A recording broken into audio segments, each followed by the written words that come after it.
rureba abantu benshi n'ingeri zose zitandukanye. Nk'uko nari mbivuze rero, nubwo icyemezo cyo gufungura cyangwa se uburenganzira bwo gufungura bwaba bwaratangajwe ejo bundi, imyiteguro yo yatangiye mbere, kuko nk'uko mubizi hari igikorwa cyo kubaka amashuri mu gihugu cyose. Icyo ntago cyategereje yuko icyemezo cyo gufungura gitangazwa kugira ngo dutangire dutekereze no kubaka cyangwa kongera umubare w'ibyumba, ahubwo ni imyiteguro yatangiye mbere ijyanye n'ibindi bisabwa nk'uko tubigaragarizwa na Minisiteri y'Ubuzima muri gahunda yo kwirinda icyorezo. Harimo ibikorwa by'isuku, harimo guteganya uko tuzajya twubahiriza intera mu mashuri n'ibindi. Ibyo byari byaratangiye n'ubundi, ntabwo bitangiye ubu ngubu kuko twahawe ubwo burenganzira.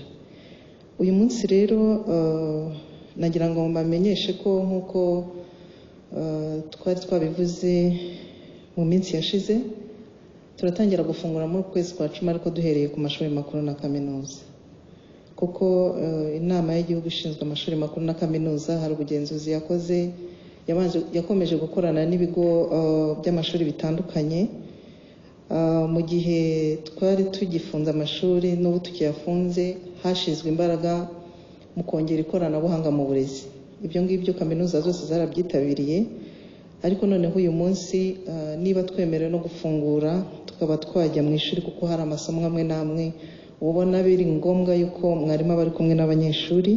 Habayeho iryo genzura, nagira ngo mbamenyeshe uyu munsi aho duhagaze mu rwego rwa kaminuza n'amashuri makuru, kuko hari amashuri n'ubundi yari afite ubwo buryo bw'ikoranabuhanga ndetse rinahamye. Bamwe bakomeje no kurikoresha bigisha ndetse babasha no kurangiza umwaka wabo wari waratangiye. Ubu ngubu rero abo ngabo n'ubundi bemerewe kongera gukomeza bakigisha. Hari kaminuza 6 ndagira ngo nzibabwire zemerewe gutangira gukora guhera muri uku kwezi kwa 10 zikoresheje uburyo bwombi, kuba mwarimu yaba imbere y'abanyeshuri, ariko mu byo batugaragarije kugira ngo za ngamba zo kugira umubare muke mu ishuri bazabijyanira hamwe no kwiga hakoreshejwe ikoranabuhanga. Hari kaminuza ya Global Health Equity y'i Butaro, hari African Leadership University, hari African Institute of Mathematical Sciences Rwanda AIMS, hakaba Carnegie Mellon University Africa, Oklahoma Christian University na Rwanda Institute for Conservation Agriculture. Iyo ni izi 6 zifite uburyo buhamye bw'ikoranabuhanga, ariko zizanakoresha kujya mu ishuri abanyeshuri bagakurikira. Aho ngaho ni abanyeshuri bose bo muri izo kaminuza. Hari izindi kaminuza 5 zizafungura guhera hagati muri uku kwezi kwa 10, ariko zo zikafungura zihereye ku myaka imwe iri mu byiciro byo hejuru, kugira ngo abo mu byiciro byo hejuru barangize, harimo abarangiza barangize baha umwanya n'abandi.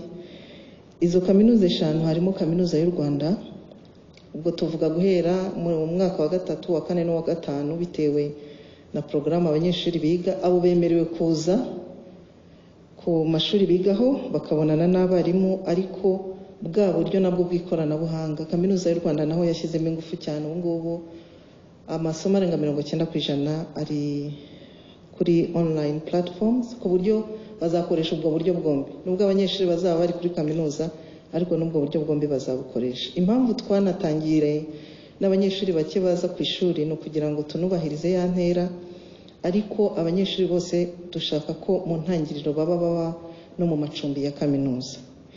Irindi shuri ni rya Rwanda Polytechnic, ryo rizazana umwaka wa nyuma, hanyuma nabo barangize baha umwanya abandi.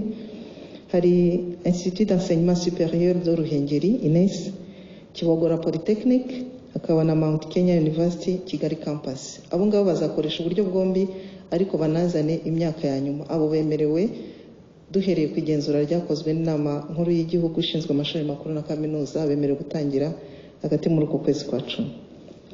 Hari izindi kaminuza 4 zemerewe gufungura hakoresheje uburyo busanzwe, abanyeshuri bajya ku ishuri gusa. Ku banyeshuri ba mu mwaka wa 3 kuva mu mwaka wa 3 kugeza mu wa 5, aba ngaba ubwo n'uburyo bazakoresha mu ishuri. Hari Kigali Independent University, iyo ni ULK, hakaba Ruri Higher Institute of Health St. Rose Dorima, hakaba Rwanda Tourism University College RTUC, hakaba na University of Kigali. Abo ngabo nabo bazahera ku myaka ya nyuma.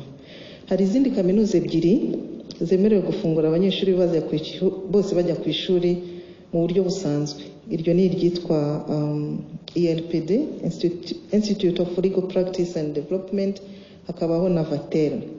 Ariko ntibivuze ko izindi kaminuza nazo zitazakurikira, kuko byose n'imyiteguro turakomeza tugakorana, ahagaragaye ko biteguye koko gutangira gufungura amashuri bagahita batangira. Izo tutavuze hano si kuvuga yuko zitemerewe, ahubwo nazo zizagenda zikurikiraho.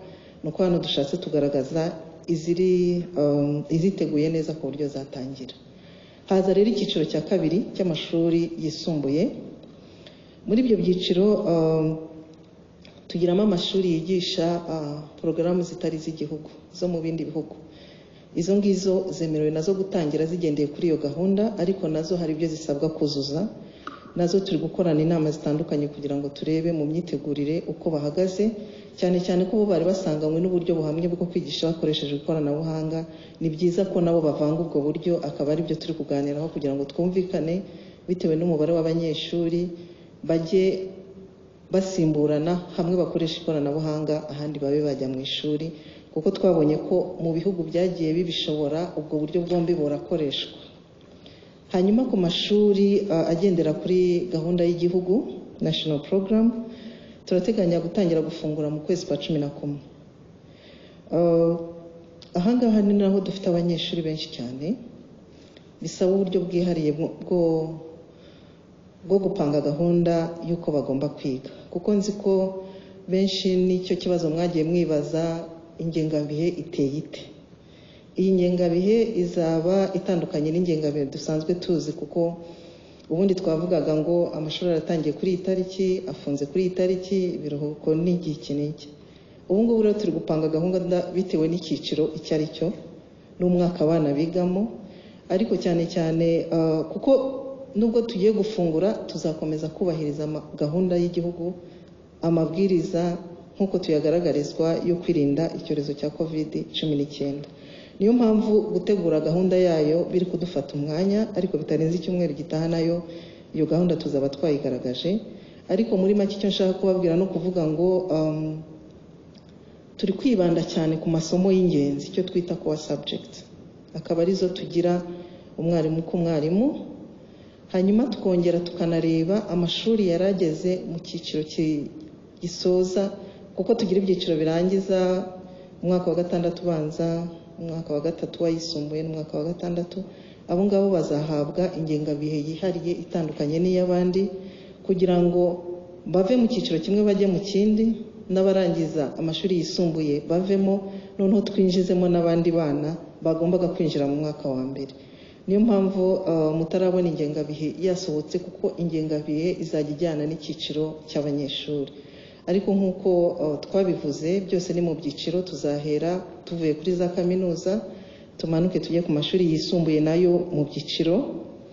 Ibyo nari mvuze bigire gahunda yihariye, ibindi nabyo bigire gahunda yihariye, hanyuma tumanuke tugere no muri primaire, ku buryo buri cyiciro uko tuzajya tujya kugifungura ingengabihe yacyo izajya isohoka kandi igaragaza uko abanyeshuri bagomba kubyitwaramo. Ariko muri byose nuko tugomba kubahiriza amabwiriza yo kwirinda icyorezo cya COVID-19. Nk'uko nyakubahwa Minisitiri w'Ubuzima yaramaze kubivuga, icyorezo kiracyahari. Kuba dufunguye nuko hari ingamba zafashwe kandi twabonye ko zikora.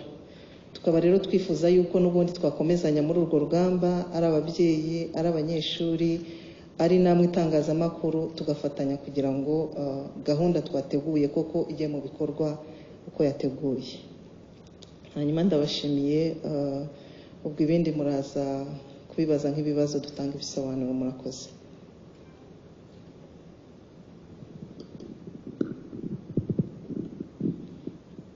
Murakoze, mwaramutse neza. Nagira ngo nanjye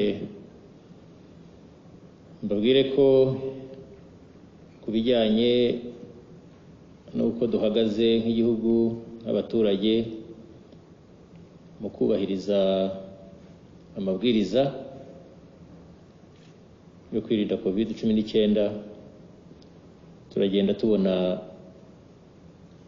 inkuru nziza ko ibintu bijya mu buryo ko abanyarwanda muri rusange bagenda barushaho ingamba zo kwirinda COVID kuzigira izabo mu byiciro bitandukanye ku ruhare rwabo baba ari abakora imirimo itandukanye hirya no hino baba ari abaturage b'abagenzi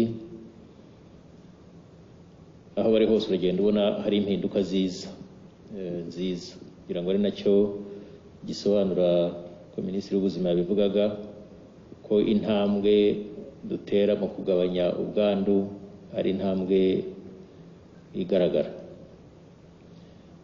Icya mbere ni uko mu kubahiriza amabwiriza iyo urebye muri rusange ntagiye mu mibare ya kure uko twari duhagaze muri iki cyumweru tutse mu weekend ishize kugeza ejo ukareba n'icyumweru cyakibanjirije muri rusange haba kwambara agapfukamunwa haba ibinyabiziga bigenda nyuma y'amasaha haba gusigamo umwanya intera hagati y'umuntu n'undi haba ibijyanye n'abagenda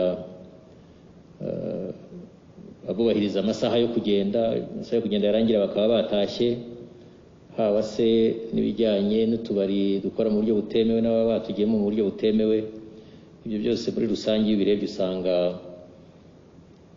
ugereranyije iki cyumweru n'icyakibanjirije usanga twaragabanya abarenga ku mabwiriza bagabanyutseho hagati ya 20 na 30% muri izo nkingi bajya mu tubari ugasanga bagabanyutseho nka 30%, wajya mu gapfukamunwa ugasanga abagiye bagaragara ko batadufite cyangwa intera ugasanga nabo ni hagati ya 20 na 30%.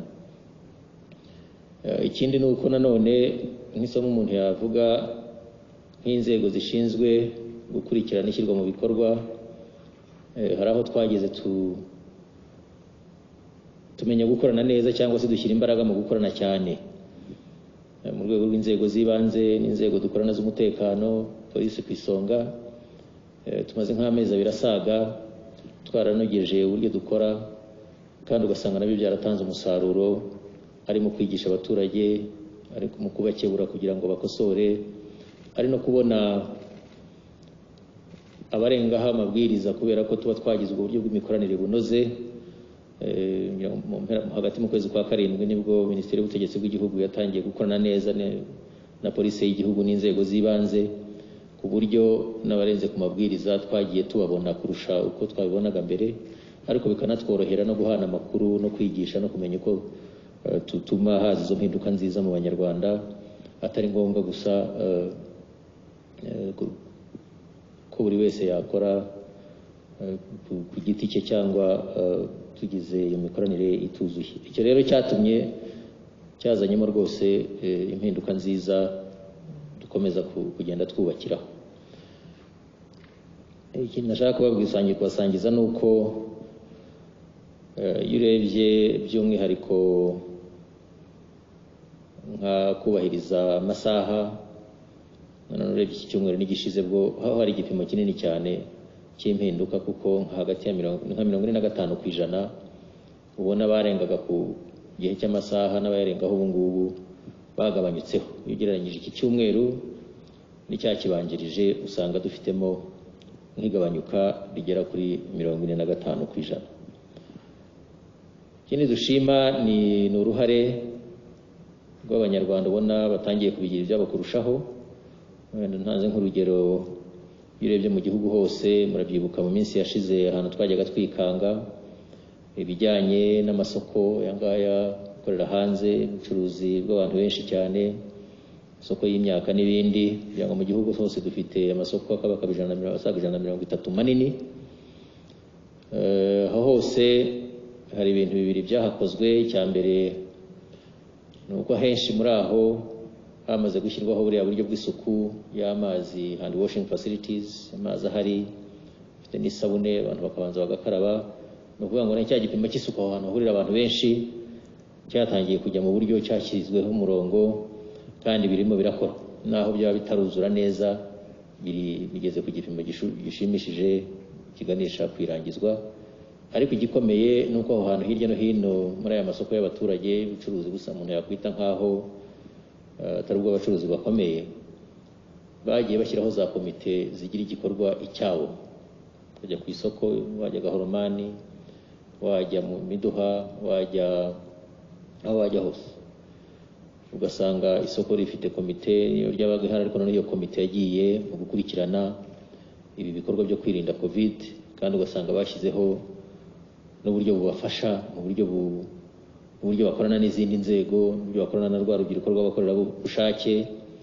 Ugasanga ibyo biratuma hari n'ibyemezo byinshi bifatira no gucyaha abanyamuryango babo no kubakebura igihe bibaye ngombwa bitazanyemo izindi nzego zindi zibarenga. Ibyo byatumye n'amategeko cyangwa n'amabwiriza bashyiragaho twumvikanye byubahirizwa kurushaho. Amwe muri ayo ni nk'ikijyanye no kugabanya ubucucike muri ayo masoko, aho wabonaga bishobora gutera ibibazo, ariko yose cyane cyane hano mu mujyi wa Kigali, ariko n'ahandi hari amasoko manini, igihe kimwe bakahakorera batarenga 50%, bivuze ngo bakora basimburana. Ibyo rero byazanye agahenge, byatanze n'icyizere ko iki cyorezo dushobora kugikumira kandi tukabigeraho. Ariko ugasanga byagizwemo uruhare cyane n'ubwo bufatanye bwa ba nyiri isoko n'abacuruzi ba nyiri ubwite, bagafatanya n'inzego z'ibanze zegeraho, bagafatanya n'inzego z'umutekano za polisi, bagafatanya n'abanyarwanda bakorerabushake, urubyiruko cyane cyane, kugira ngo ayo mabwiriza yubahirizwe, kandi ukabona birimo biragenda bitanga igisubizo cyiza. Ikindi umuntu yashima rero ni ubwo bufatanye bw'abanyarwanda hirya no hino bahisemo gukorera ubushake mu rwego rwo kwirinda no kurinda igihugu, ndetse hakaba hari n'abateye indi ntambwe, niba hari n'ibisabwa kumenywa kugiramo ubumenyi bwisumbuyeho. Minisitiri w'Ubuzima yahoze abivuga, tugiye kujya noneho tuvurira abantu mu ngo zabo. Birumvikana ko bisaba ku rwego rw'umudugudu no ku rwego rw'isibo imyumvire yisumbuye, birasaba inzego z'ibanze ziri maso, birasaba ubufatanye inzego z'ubuzima, inzego z'umutekano n'inzego z'ibanze. Igishimishije nuko aho twagiye dutangirira gushyira imikorere muri ubwo buryo, urasanga nta gutenguha guhari.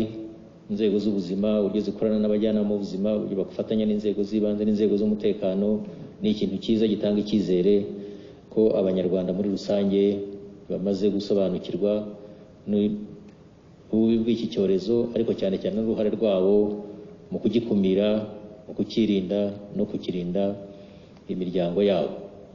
Nubwo ariko izo mbaraga zose tuzivuga zihari, ntabwo twari twagerayo. Za ngamba zose uko twazivuze, hahandi tubona tugitsikira, yaba ari ukugenda nyuma y'amasaha, ntabwo birarangira. Haracyari abanyarwanda birengaho, byaba ari ugusigamo intera no kwambara neza agapfukamunwa, ntabwo byose turabigeraho. Nubwo tugenda tubagabanya, ariko baracyahari. Byaba ndetse n'abafite ya mikorere itanoze yo kugira utubari tugomba kuba dufunze muri iki gihe hose, ariko turacyabona umunsi ku wundi hirya no hino aho bigenda bikigaragara. Nubwo inzego nk'uko nabivuze zigenda zibakurikirana, ariko tukagenda tubona imibare umunsi ukuje igenda igabanyuka.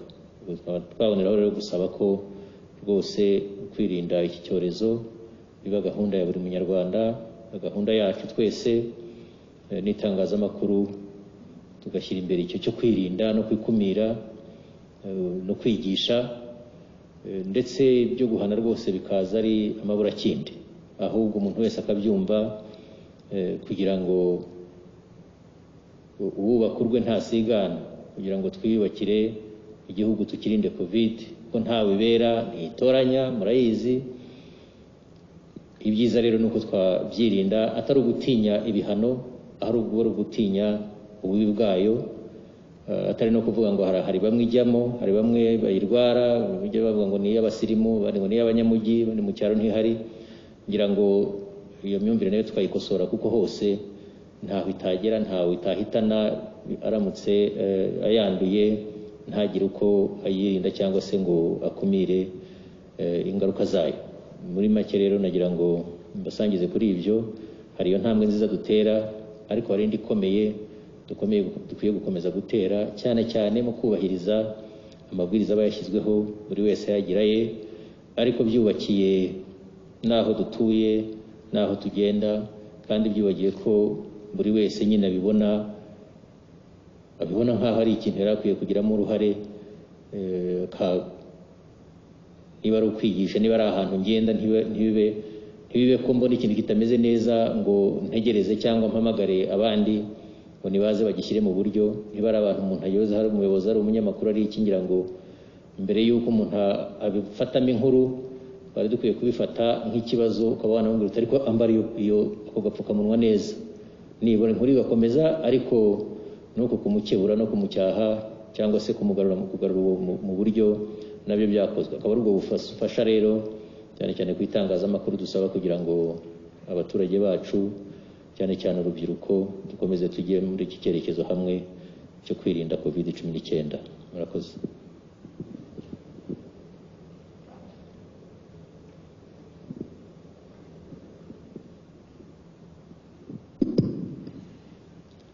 Murakoze. Amezi 6 arenga arashize turwanya icyorezo cya coronavirus.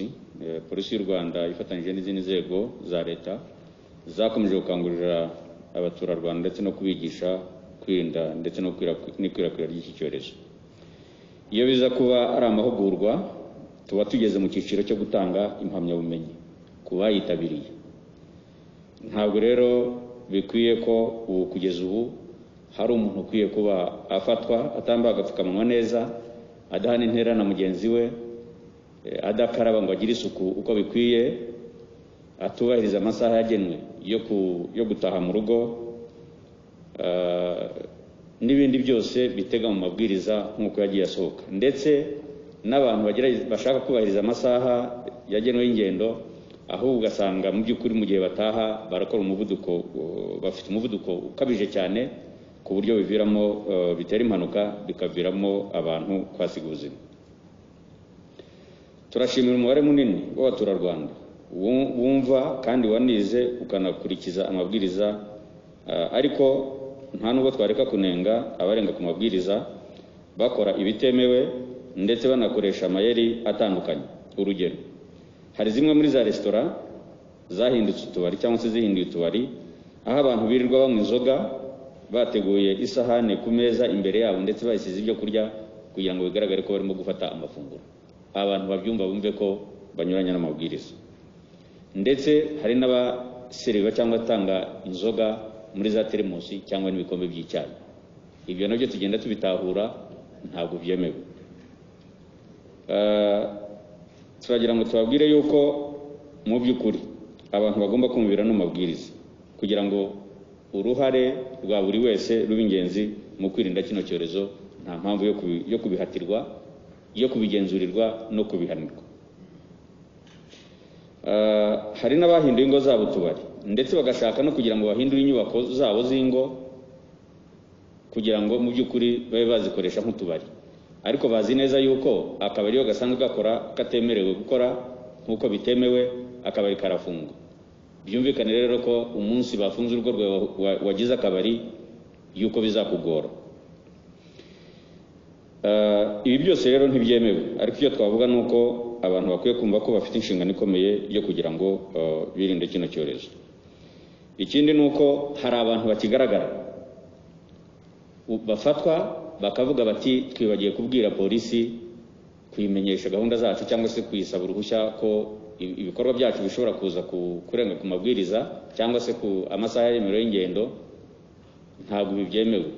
Aho kugira ngo wibagirwe kubwira polisi cyangwa usabe uruhushya, ukwiye kwibagirwa ibyo bikorwa cyangwa ukibagirwa izo ngendo, aho kugira ngo mu by'ukuri polisi yagufata, kubera ko polisi ntizibagira kugufata mu gihe isanzwe ko bitemewe cyangwa uri aho udakwiye kuburi.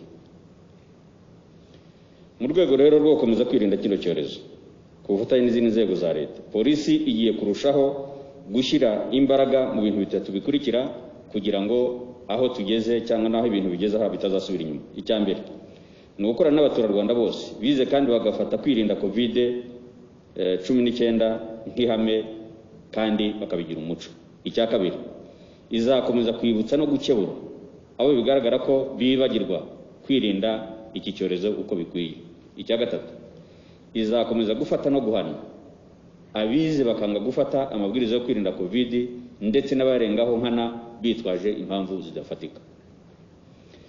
Polisi y'u Rwanda kandi irashimira urubyiruko rw'abakorerabushake Youth Volunteers in Community Policing ku ruhare bagize kandi n'ubu bakomeje kugira mu kwigisha abaturage no kugenzura iyohereza ry'amabwiriza yo kwirinda iki cyorezo. Mboneyeho kandi no kwibutsa ko urubyiruko abari basanzwe biga mu gihe bitegura gusubira ku mashuri nk'uko bimaze gutangazwa cyangwa byatangajwe bakwibuka yuko kwirinda no kurinda abandi ari inshingano.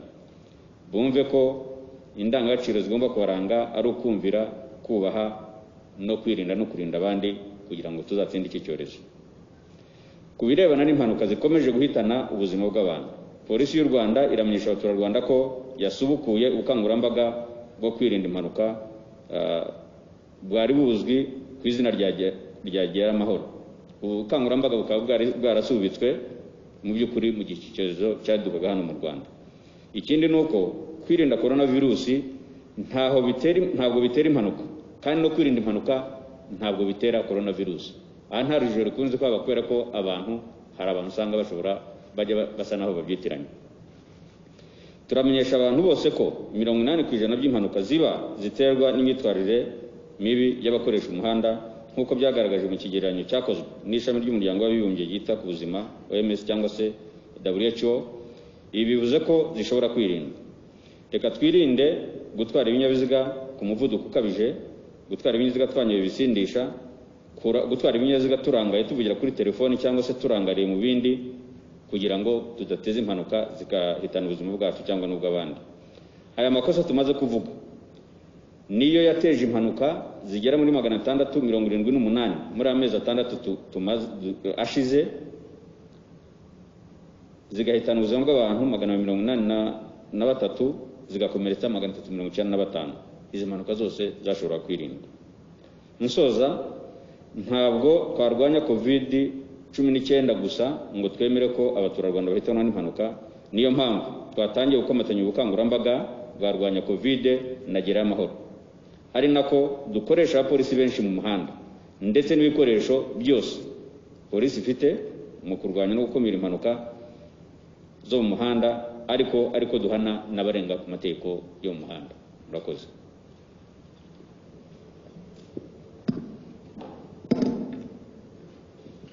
Murakoze. Nagira ngo ngaruke ku bintu nka bine mu byerekeranye n'ubucuruzi, inganda ndetse n'ubukungu bw'igihugu ko bwifashe muri iki gihe n'ingamba zagiye zifatwa kugira ngo dufashe ubukungu kuzahuka muri iki cyorezo cya COVID-19.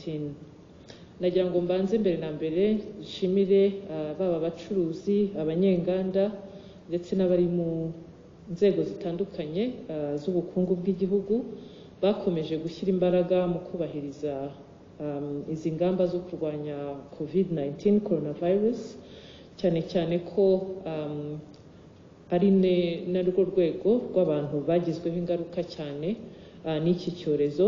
Nk'uko mwabibonye ubukungu bwacu kuva mu kwezi kwa 4, ukwa 5 n'ukwa 6 umusaruro mbumbe wagabanyutseho 12%. Ibyo byerekana ko hari ingaruka byagize cyane ku bukungu bwacu, harimo n'ubucuruzi n'inganda by'umwihariko.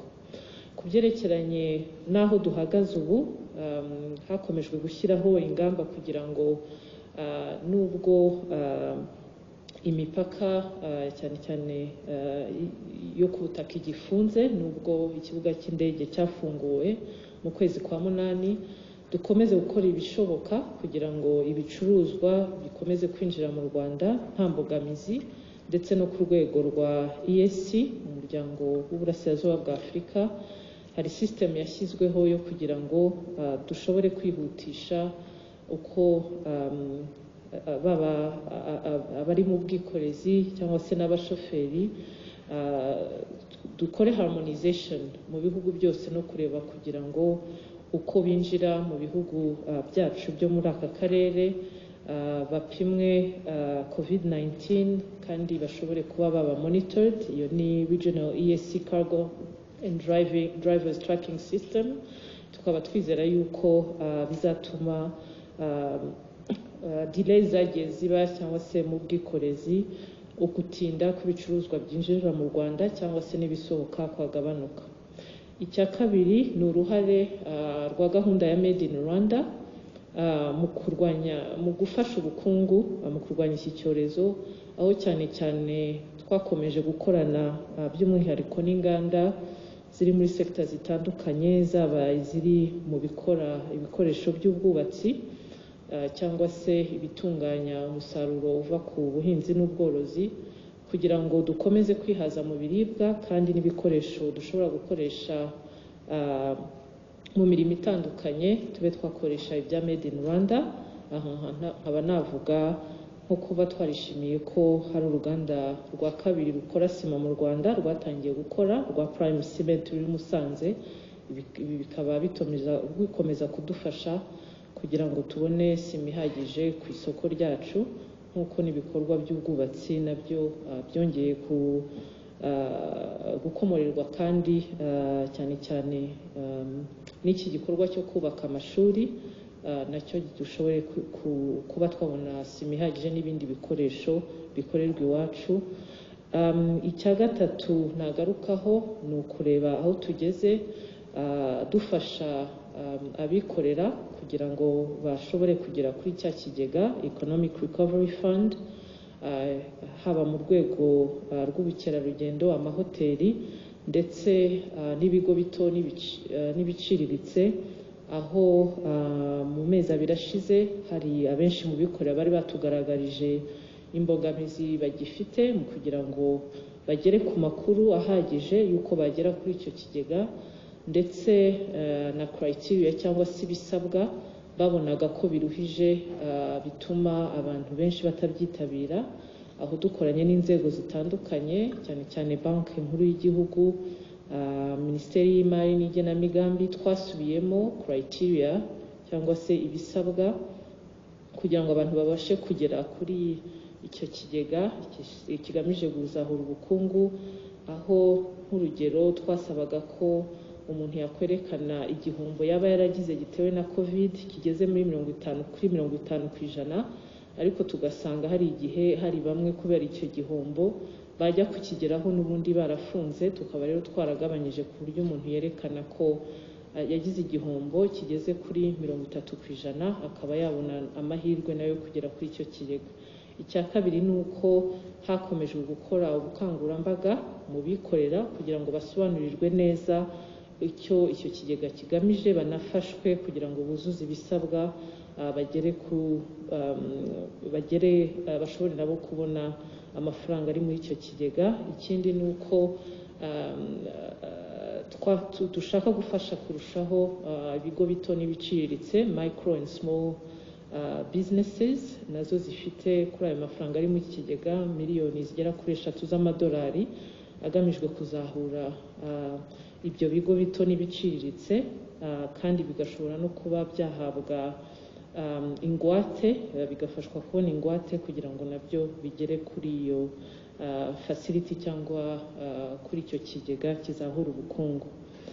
Icya kane nagira ngo nacyo tuganireho ni icyerekeranye n'ibikorwa by'ubucuruzi bitaremererwa gufungura, harimo utubari, harimo n'imikino y'amahirwe. Akaba ari nk'uko n'inama y'abaminisitiri iherutse yabigaragaje, ni ibikorwa bikomeje kuba bifunze kubera ko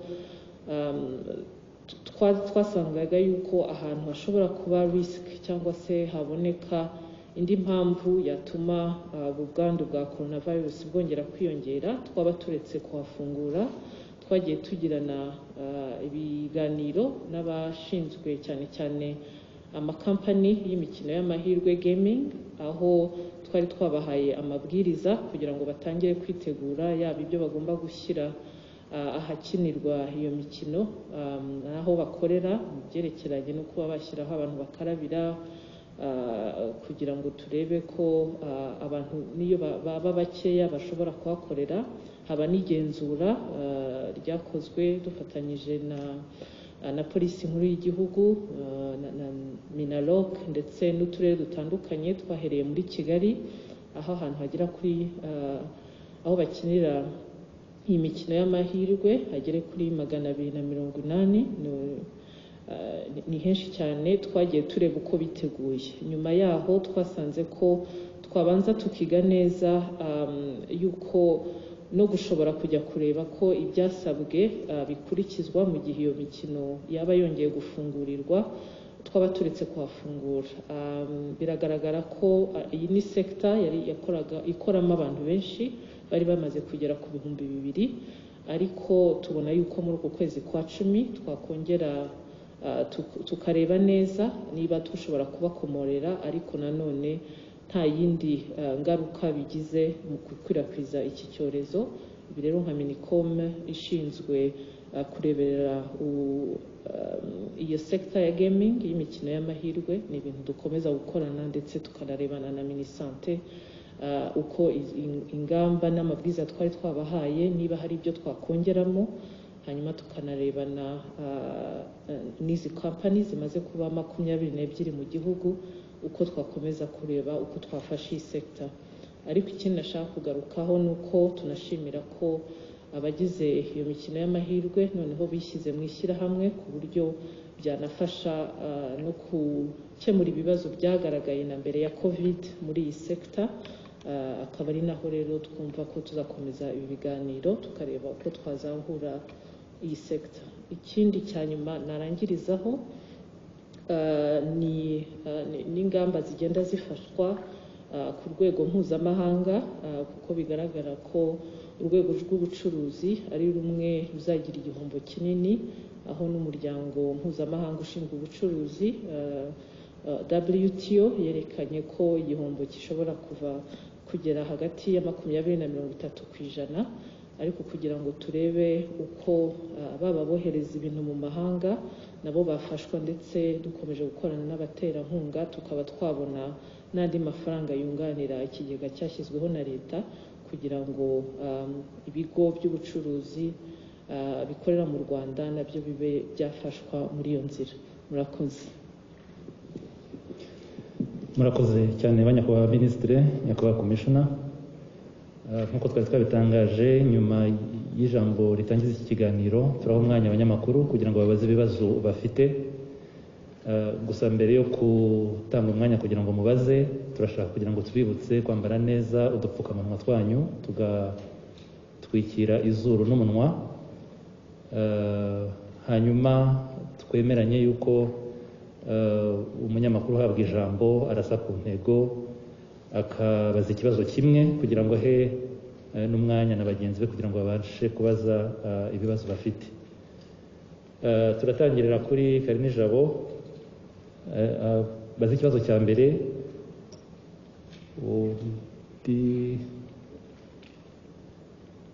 Ukurikiraho ni dukurikireho Lavi, hanyuma dufate Rutikanga na Vincent. Ubwo ni batanu babaze buri wese ikibazo kimwe, hanyuma abandi namwe muraza guhabwa amahirwe kubukurikiyeho. Murakoze. Murakoze cyane Julien, nubwo mbona bishobora kuza kugorana ikibazo kimwe. Ni kimwe. Nitwa Karini Jabo Jean Dodier, nkorera TV na Radio 1. Reka mbaze ikibazo cyanjye Minisitiri w'Ubuzima. Hari bamwe mu banyonzi twaganiriye bagaragaza ko kunyonga igare, utwaye igare wambaye agapfukamunwa ari ikibazo gikomeye cyane kubera ibibazo by'imihumekere.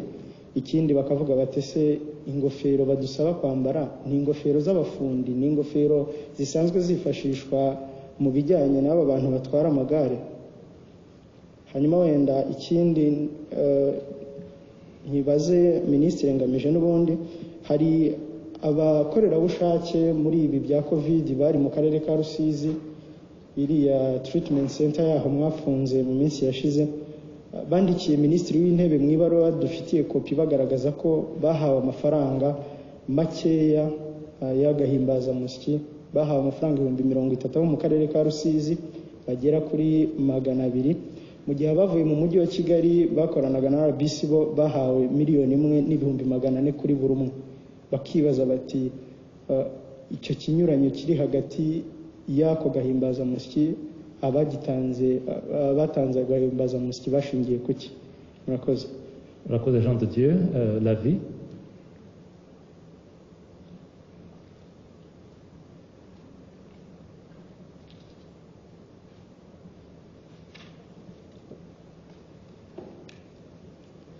Murakoze cyane. Amazina yanjye nitwa Lavi Mutanganshuro, nkorera The New Times. Ibibazo byanjye ndabibaza minisita w'uburezi. Ikibazo cya mbere, muri iki gihe amashuri agiye gufungura, yaba kaminuza n'amashuri asanzwe, arasabwa ibintu byinshi birimo kubahiriza, bifite aho bihuriye no kubahiriza amabwiriza yo kwirinda covid. Hakaba hari ababyeyi bavuga bati ese ibi ntibyazatuma amafaranga y'ishuri yiyongera mu buryo bumwe cyangwa ubundi? Ni nk'iki mwababwira in that regard? Ikindi kibazo nashaka kubabaza ni ikijyanye n'ikiri gukorwa kugira ngo mu gihe amashuri afunguwe ntihazabeho kwanduzanya hagati y'abanyeshuri. Ubu ni iki kiri gukorwa muri gukorana n'ibigo? Ikindi nasorezaho ni ikijyanye no kubaka ari amashuri. Mwari mwaravuze ko mu kwa 9 aribwo bizarangira, ariko ntabwo byarangiye. Se bigeze kuri kangahe? Nize challenges mwahuye nazo mu kuyuzuza? Murakoze. Urakoze. Paul Rutikanga.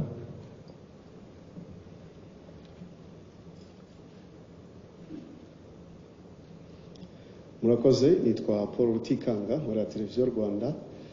Ikibazo mfite nifuza kukibaza Minisitiri w'Ubuzima, kijyanye wenda n'inkuru y'ihumure mwageza ku Banyarwanda ijyanye naho iby'urukingo bigeze.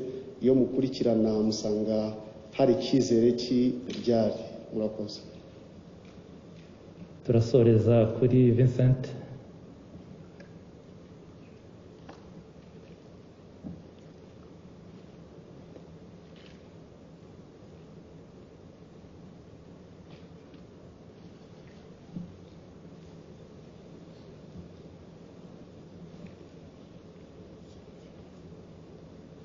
Murakoze cyane.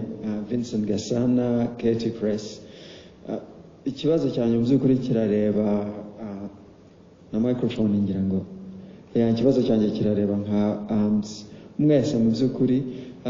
Kimwe mu bintu byinshi u Rwanda rwakoze neza kurwanya COVID-19 ni ugutanga information zihagije kugira ngo abantu bamenye ibyo bagomba gukora. Ariko turebye ikibazo cy'abantu bari asymptomatic bajya mu rugo ni ikibazo kiri ku isi yose. Iki cyatangiye na mbere. Niba abantu bari asymptomatic, umuntu aramenya ate ko bagomba kujya mu rugo bagahamayo? Ariko kandi nibahama mu rugo haba hari abantu benshi bagire babwirwa bate kugira ngo bitware bate mu rugo bimenyekane. Aho ngaho hari potential kugira ngo abantu batangire kwihimbira ibintu ngo wakora cyangwa ntiwakora iki. So twatanze intuza clear regulations zimeze zite kugira ngo abantu bitware mu rugo, bazamenye igihe bagomba gutelefona, babatelefona kuza kubatabara n'ibyo ngibyo. Murakoze. Murakoze cyane. Reka tube twakiriye ibyo bibazo bitanu, hanyuma tubaha umwanya abanyakubahwa Minisitiri, nyakubahwa Commissioner, kugira ngo mubisubize. Umwanya n'uwanyu.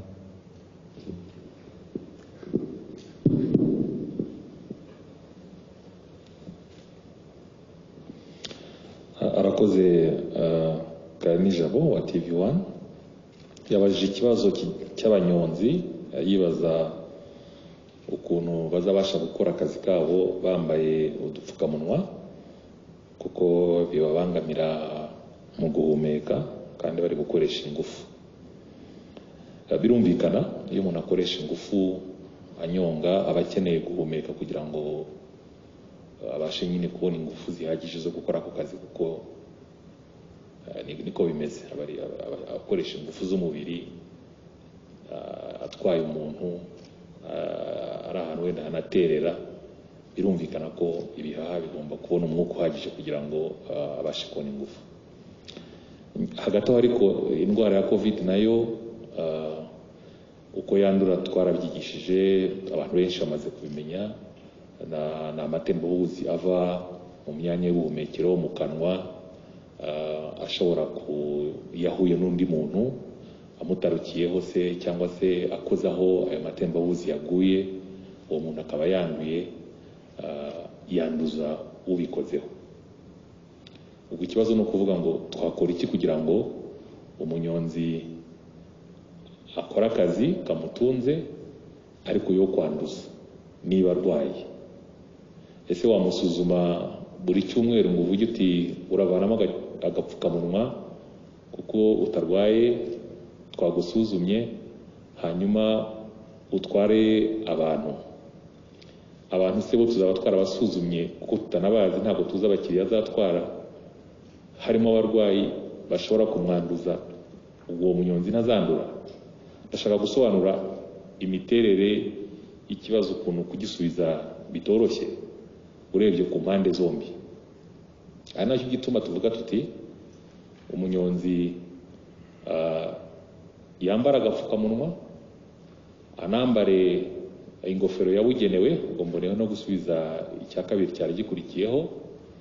Birumvikana yuko bizamubangamira cyane cyane kunyonga afite n'agapfukamunwa, ariko nta yandi mahitamo dufite kubera impamvu nari maze kuvuga mu kanya. Twese agapfukamunwa kakiza kagiye katubangamira, hari n'abo kakibangamiye kugeza ubu ngubu, ariko se twahitamo kwandura cyangwa twahitamo kubangamirwa gatoya mu gihe ukambaye nyine uri kuvuga cyangwa uri ufite icyo ukora, ariko ugataha amahoro udatahanye covid kubera yuko wahuye n'abantu banduye bakakwanduza, cyangwa se nawe niba wanduye ukanduza abandi. So igisubizo ni uko giteye, kirimo kugerageza guhuza ibigoye, guhuza icyifuzo cy'uko umunyonzi asubira mu kazi, ariko agasubira mu kazi mu buryo butekanye kuri we ndetse no ku bagenzi atwara. Ubwo n'ingofero rero na Minaloc turi gukorana n'amashyirahamwe y'abanyonzi ndetse na secteur privé cyangwa se abikorera ku giti cyabo, kugira ngo ingofero nziza zabugenewe z'abanyonzi ziboneke ku giciro cyiza. Hari abari no kuzibona batangiye kuzikoresha. Gufata ingofero zindi zitari izo, ni ukuvuga nk'ingofero z'abafundi kuri chantier, ntabwo ziri ari ingofero z'abatwara amagare mu buryo ziteye. Turi kubishyiramo ingufu, tunabafasha dukora n'amashyirahamwe yabo kugira ngo bakoreshe nyine ingofero zibasha kubarinda neza ku mpanuka, ndetse bakanongeraho ibyabafasha muri rusange kwirinda covid mu gihe basubiye mu kazi. Icya kabiri cya Rusizi treatment center, nibyo abakoranabushake baranditse basobanuza uko bahawe agahimbazamusyi. Gusa nanone dutandukanye abantu. Dufite abakoranabushake b'i Rusizi batahaga mu ngo zabo, tugashaka kubagereranya n'umukozi wa leta wagiye mu butumwa bw'akazi i Rusizi, wishyuwe dukurikije amabwiriza ya leta hari yuko umukozi wagiye mu butumwa ahantu hatandukanye tuzi neza ko hari amafaranga agenerwa nk'uko byashyizweho, nk'uko byemejwe. So turi kugereranya abantu babiri batandukanye. Icyo nabizeza ni uko ntawe uzarengana. Dufatikanyije n'inzego z'ibanze ndetse n'ubuyobozi bw'akarere ka Rusizi, nibaza ko na minisitiri aza kugira wenda icyo, minisitiri Minaloc aza kugira icyo yongeraho kuri iyi ngingo. Twasezeranya ko haba Rusizi haba n'ahandi ntawe uzarenganywa, gusa abantu nanone ntibakazashake kwifuza ibyo batagenewe, kuko amabwiriza yo arahari, arasobanutse. Ntabwo niba uri umukoranabushake ukoreye ahantu wo gushaka ko baguha agahimbazamusyi kangana n'umukozi wavuye i Kigali aje gukora muri laboratoire se, aje gufasha mu bintu byo gukurikirana abanduye cyangwa ibindi bintu byinshi bakoraga mu gihe twari tucyubaka inzego z'abakozi bo kwa muganga muri ako karere. hari ikibazo cya Ravi wa New Times ku bijyanye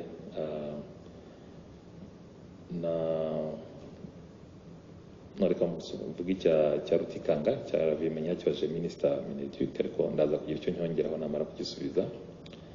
Icya Rutikanga Paul kijyanye n'urukingo.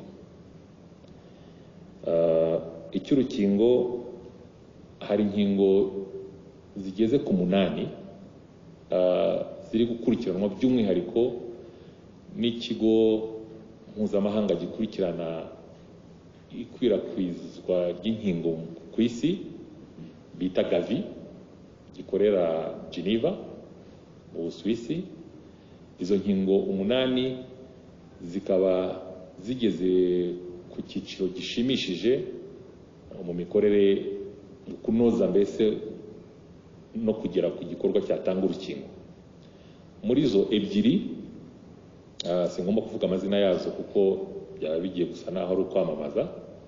2 zigeze ku cyiciro cyo gutangwa mu bantu, bamaze bari gusuzuma icyiciro cya nyuma. Buryo umuntu akora urukingo hari ibyiciro nka 3, uhereye ku bushakashatsi bw'ibanze ukagerageza ku nyamaswa ukaza kugera noneho igihe utangiye gutanga urwo rukingo ku bantu. Ubu rero bari muri icyo cyiciro cya 3 cyo kuruha abantu 30,000 batangiye guhabwa urwo rukingo mu bihugu bitandukanye. Noneho bagakurikira hakabaho gupima uko umubiri ugenda ugaragaza ubudahangarwa kuri COVID-19. Ni ukuvuga rero yuko ibipimo by'ibanze biri kugaragara nuko hari inkingo 2 rwose ureba ko avuga uti zifite amahirwe menshi igihe icyo cyiciro cya 3 kirangiye, n'uwo mubare wose ugomba kuba abantu bahawe urukingo no kureba ukuntu ubudahangarwa bwabo mu mubiri bwiyubatse. Izo nkingo 2 zirashimishije, zigeze ku kigero cyiza, ku buryo mu mpera z'ukwezi kwa 12 ariho za raporo za mbere zizatangira gusohoka zigaragaza ko izo nkingo nibura 2 ziri ugereranyije uko izindi zimeze, izindi 6 zisigaye uko cyaba cyaravuye mu bushakashatsi. Ubwo rero hakurikira noneho gutangira kurukora mu buryo butubutse kugira ngo rujye ku isoko. Kandi ubwo mbere yabyo umuryango w'abibumbye wita ku buzima ugomba kwemeza ko urwo rukingo koko rwujuje ibintu 2 byangombwa. Icya mbere ko rutuma umubiri w'umuntu urutewe hazamo ukwirinda guhagije, kudahangarwa guhagije ku buryo ahuye na COVID ntabwo yakwandura ngo arware iyo ndwara. Icyo ni kimwe. Icya kabiri ko nta zindi ngaruka rutera umubiri w'umuntu urufashe. Nabyo ni ibyangombwa cyane. Ibyo bintu 2 iyo bimaze kwemezwa n'umuryango w'abibumbye nibwo noneho abarukoze batangira kurukora mu buryo butubutse kugira ngo rujye ku isoko. Twebwe turi mu myiteguro nk'ibihugu mu kumenya amakuru yose y'aho bageze barukora, dufatikanyije na Gavi n'icyo kigo mpuzamahanga gikurikirana iby'inkingo. Ubu ibihugu byamaze kumenyeshwa nibura ibigomba kubona urwo rukingo nirujya ku isoko, ndetse n'umubare w'ibanze w'inkingo zizatangwa mu gihugu kugira ngo tuzirikane cyane cyane abantu bari mu byiciro 3. Icya mbere abakozi bo kwa muganga, icya kabiri abantu bafite indwara karande zikunda gutuma iyo hajemo na COVID bapfa, twakunze kubisobanura cyane indwara zitandukanye. Ikindi ni abantu bakuze bafite hejuru y'imyaka 65 kuzamura. Iyo ubabaze usanga mu gihugu hangaha bajya kugera nko ku bantu 20% y'abaturarwanda tuzaba dukeneye gukingira ku ngunga ya mbere. Ariko ubwo niko hariho n'ibiganiro cyane cyane mu muryango w'abibumbye kuri AU, umuryango uhuza ibihugu bya Afurika, kugira ngo haboneke ubushobozi buhagije ku buryo twava kuri 20% hakaba haboneka inkingo zatuma nibura 60% y'abakeneye izo nkingo bandi nabo bazibona. Ubwo turavuga nk'abandi bantu kubera akazi bakora nabo bari bari at high risk cyangwa se bafite ibyago byo kwandura iyo ndwara kubera ko akazi akora gatuma ahura fata nk'umushoferi mubona avuze ntabwo yari arimo waracyakora ingendo zambukiranya imipaka ashobora kwandura akaza akaba yakwanduza umuryango we n'abandi abantu bo mu nzego z'umutekano nabo bashinzwe inzego z'umutekano nabo nuko ni abantu kubera akazi kabo bashobora kugira ibyago byo kwandura kubera ko mu gusuzuma mu gupima mu gusaka imizigo y'abantu n'iki usanga mbese bafite ukuntu bashobora kwandura abo bose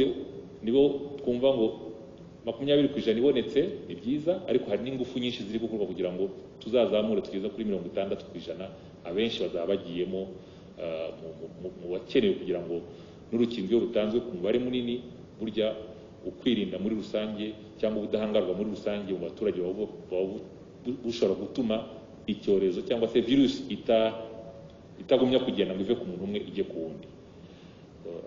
Ubwo rero iyo bishyize hamwe byose ni nk'aho umuntu yavuga ngo urukingo ruzatangira kutugeraho nko hagati y'ukwa mbere kugeza mu kwa gatatu aho ngaho no gushakira muri ayo matariki niho twumva rushobora kuba rwageze mu gihugu. Hari indi myiteguro ijyanye no kwitegura ese turarwakira abakozi kubahugura ruzabikwa gute muri za frigo zabugenewe kurukwirakwiza mu bigo nderabuzima n'ahandi hose. Iyo ni imyiteguro isanzwe dukunda kugira kuko si ubwo bwa mbere tugiye kugira urukingo rushyashya ruje muri porogaramu y'igihugu yo gukingira. Icya nyuma ni ikijyanye n'umurwayi udafite ibimenyetso. Twavuze tuti abarwayi bitabwaho mu ngo zabo. Abajije mu kanya icya mbere ni uko uwo muntu arasuzumwa ko arwaye, ni ukuvuga ngo aba yapimwe kwa kundi dusanzwe dupima. Abenshi muri mwe nibaza ko mumaze gupimwa covid birenze rimwe cyangwa kabiri akagaragara yuko arwaye.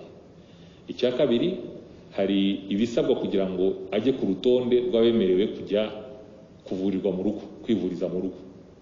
Twavugaga iby'imyaka mu kanya, ni umuntu ugomba kuba ufite munsi y'imyaka 65 udafite izindi ndwara karande azi cyangwa se asanzwe azi ko azirwaye, udafite ibimenyetso kandi no mu rugo iwe wujuje ibyangombwa by'ibanze. Niba ashobora kuba yaba mu cyumba wenyine cyangwa se ari mu nzu itarimo abantu benshi ku buryo habaho ibyago byo kwanduza abandi bagize umuryango, akaba yiyemeje ndetse no kwishyira mu kato. Turabafata tukabashyiraho ya bracelet ku buryo uzi yuko ari mu rugo ntabwo aza kuva mu rugo ngo ajye ku isoko ajye kuri butike, araguma mu rugo kuko iyo ashatse kurenga urugo tuhita tumubibona dukoresheje ikoranabuhanga ku buryo atabasha kuva mu rugo tutabimenye. Amabwiriza rero y'ibanze yaratanzwe, yahawe abajyanama b'ubuzima mu gihugu hose barayafite mu buryo bwanditse. Ba mutwara sibo nabo barahuguwe n'inzego z'ibanze muri rusange ku buryo ibigo nderabuzima bizi bifite ayo mabwiriza, bafite uko bakorana n'izo nzego z'ibanze, bahawe inshingano zo gukurikirana abo bantu. N'ugize ikibazo cyo kuba yaremba cyangwa se ibimenyetso bigatangira kwiyongera, bafite amabwiriza y'ukuntu ava mu rugo akagezwa ku kigo nderabuzima akaba yanakomeza nk'uko dusanzwe tubizi. Umurwayi arembeye ku kigo nderabuzima, iyo bibaye ngombwa ajya ku bitaro by'akarere, byananirana akajya ku bitaro by'intara ndetse akaba yaza no mu bitaro bikuru by'i Kigali. Ubwo rero amabwiriza yanditse arahari n'amahugurwa yarakozwe ku buryo nta kibazo biteye, kandi kugeza ubu nk'uko twabivuze abasaga 900 bamaze kujya muri iyo gahunda. 600 muri bo binjiyemo bitabwa mu rugo iwabo, hanyuma ibyumweru 2 bishize basezererwa nk'abantu batagifite ikindi kibazo, basubira mu buzima busanzwe. Urumva ari ibyo bibazo nabajijwe. Murakoze. Ngenda subiza ku bibazo byabajijwe na Ravi bijyanye icya mbere yavuze ati ukurikije ibyo dusaba amashuri nabyo yabibajijeho atese n'iki amashuri asabwa kwitegura. Hari iby'ingenzi bijyanye n'amabwiriza rusange dusanzwe tumenyereye, bivuze ko iby'ingenzi ishuri iryo ari ryo ryose rya leta iry'abikorera rigomba kuba rifite ibikorwa remezo bigaragaza ubwirinzi bw'icyorezo cya COVID-19. Ibyo bikorwa ni ibihe? Hagomba kuba hari uburyo burambye bwo gukaraba intoki. bakagaragaza uko bazagabanya ubucucike mu ishuri mu rwego rwo kubahiriza intera.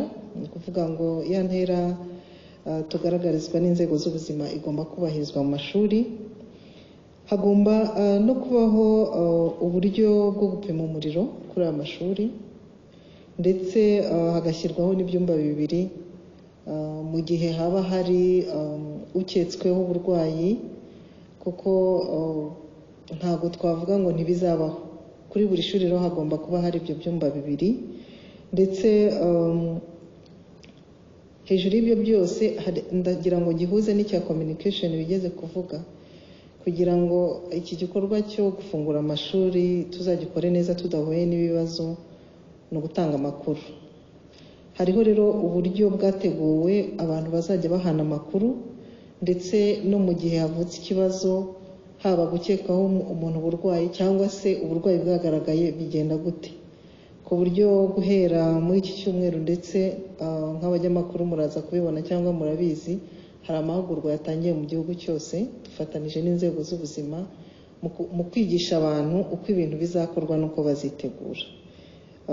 Ngira ngo Minisitiri w'Ubuzima araza kunyunganira kuko ibyinshi birareba ubuzima, ariko ubundi ibyo dusaba amashuri by'ingenzi nibyo bikorwa remezo kuba bihari. Byumvikane ko washobora kumbaza uti hari amashuri adafite amazi, cyane cyane amashuri amwe n'amwe. Ibi byose turabizi, turi kubitegurira hamwe kugira ngo n'adafite aya mazi yo mu miyoboro dusanzwe tuzi, turi kwiga uburyo aya mashuri nayo agomba kuba afite amazi, kuko nicyo cya mbere cy'ingenzi. Hagomba kuba hari uburyo buhoraho bwo gukaraba, hanyuma hakiyongeraho n'isuku, cyane cyane aho abana bahurira, mu bwiherero, aho bafatira amafunguro. Ibyo byose buri mu by'ingenzi tugenda dutegura. Hanyuma hari ikibazo cy'ingenzi wabajije kijyanye n'amafaranga y'ishuri. Uhereye kuri ibi tuvuze gutegura ibyo bikorwa remezo, byumvikane yuko hari ikindi kiguzi bisaba, ku buryo amashuri amwe cyane cyane ayigenga ashobora kubyuririraho akaba yakongera amafaranga y'ishuri. Ahangaha ni byiza ko babajije n'iki kibazo kugira ngo n'abanyarwanda bose babyumve. Iki cyorezo cyagize ingaruka ku bantu bose, nubwo wakongera amafaranga y'ishuri nka nyiri ikigo kubera kumara amezi 6 afunze. Turanabizi imibare turayifite ukuntu ibigo by'amashuri byagize igihombo gikomeye, ariko bibuke ko n'abo babyeyi nabo izo ngaruka zabagezeho, ku buryo gusaba umubyeyi minervari irenze ubushobozi bwe nabyo bishobora kugira ingaruka, bigatuma hari abana bamwe badasubira muri ayo mashuri. Ahangaha turifuza yuko ikiguzi cyo kwiga, icyo twita amafaranga y'ishuri, atahinduka ugereranije n'ayo abana batangaga mbere y'uko amashuri afunga. Ariko uruhare rw'ababyeyi, aho bibaye ngombwa ko ishuri ribona ko kuko n'ubuzima bw'abana ishuri rizaba rirengera, ntabwo ari byiza nanone ko dushyira umuzigo wose ku ishuri. Aho ababyeyi babishoboye bafashe ishuri kugira ngo ibikorwa by'isuku koko bijyeho kandi bihamye, ntabwo dushobora kubabuza. Ariko icyo tudashaka ni uko byongerwa ku mafaranga y'ishuri. Niba ishuri, reka tuvuge n'ishuri ryigenga, kuko ahenshi niho bishobora kuzagaragara, kuko n'ubundi amashuri ya leta ntabwo yishyuzaga.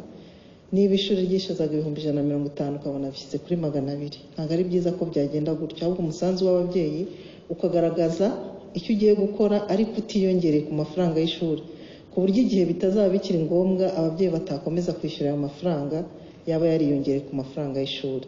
Ariko kugira ngo ibi bizagende neza biradusaba ijisho nk'abakuriye uburezi ndetse n'abandi bafatanyabikorwa. Turizeza ari ababyeyi ari n'ibigo by'amashuri yo tuzafatanya kugira ngo hatazagira urengana, haba ku ruhande rw'ishuri cyangwa se ku ruhande rw'ababyeyi. Hanyuma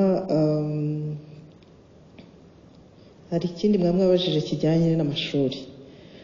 Nibyo dutangira kubaka amashuri twavugaga amezi 3, twumvaga mu kwezi kwa 9 tuzaba twarangije, ariko nk'uko mubibona koko ntabwo ibikorwa byo kubaka byarangiye, kubera impamvu ahanini zitewe n'ibikoresho. Nibutsa ko uyu mubare w'ibyumba by'amashuri twashakaga kubaka ungana n'umubare w'ibyumba by'amashuri byubatswe mu myaka 16 ishize. Bivuze ngo ari ibikoresho byari bikenewe byari byinshi, kandi ibikoresho by'ubwubatsi by'ingenzi byose twari dukeneye ni byinshi cyane. Twisanze rero ku isoko ryacu ibikoresho dushaka n'ibihari ari bikeya ugereranije n'ibikenewe. Biba ngombwa ko abacuruzi bajya kubishaka hanze y'igihugu. kuko n'ubundi niho bisanzwe bituruka cyane cyane nk'ibijyanye n'ibyuma, amabati yo gusakara amwe n'amwe, ibikoresho bimwe by'ingenzi bituruka hanze y'igihugu. Yewe n'ikibazo cya sima buriya cyajemo, turenza kapasite ya Simerwa yo kuproducinga cement, iyo twari dukeneye yarenze iyo kapasite ya Simerwa. Biba ngombwa ko dufatanije n'izindi nzego cyane cyane Minisiteri y'Ubucuruzi, turashibira na Minisita ko yagiye bidufashamo cyane, tujya no gushaka cement ahandi.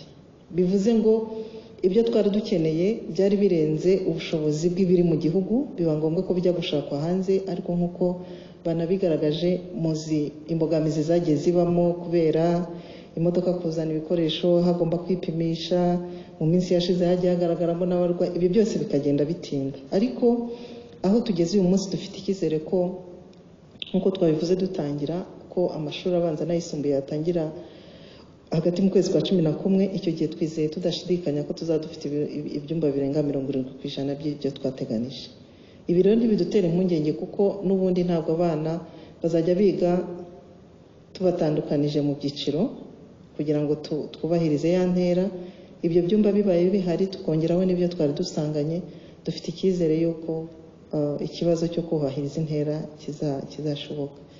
So izo nizo mbogamizi zabayeho mu kubona ibikoresho, byatewe ahanini no gushaka kubaka byinshi, ibikoresho byose tutabifite ngo akazi gakomeze, kuko iyo ibikoresho biba bihari mu mezi 3 byanashobokaga kurangiza. Ariko ubu ngubu twizera tudashidikanya yuko mu mpera z'umwaka ibyumba byose bizaba byarangiye, ariko hagati mu kwa 11 70% ndetse narenzeho ibyumba bizaba byabonetse.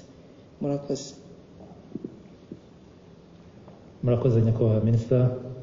Nyakubahwa Minisita w'Ubuzima, mwari mwavuze yuko hari icyo muzakongeraho ku bibazo byabajijwe Minisitiri w'Uburezi. Murakoze. Ni ikijyanye no kwirinda kwanduzanya kw'abana mu mashuri. Minisita w'Uburezi yabisobanuye izi ngamba, ibijyanye n'ubuzima twagize uruhare mu gukorana na Minisiteri y'Uburezi kugira ngo byose bijyemo. Ni amabwiriza y'ibanze twongera kwibutsa, kandi dusaba ko nyine azubahirizwa.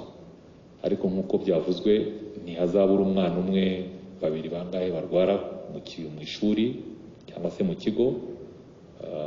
Ni ukuvuga ngo tuzabitaho nk'uko dusanzwe tubikora.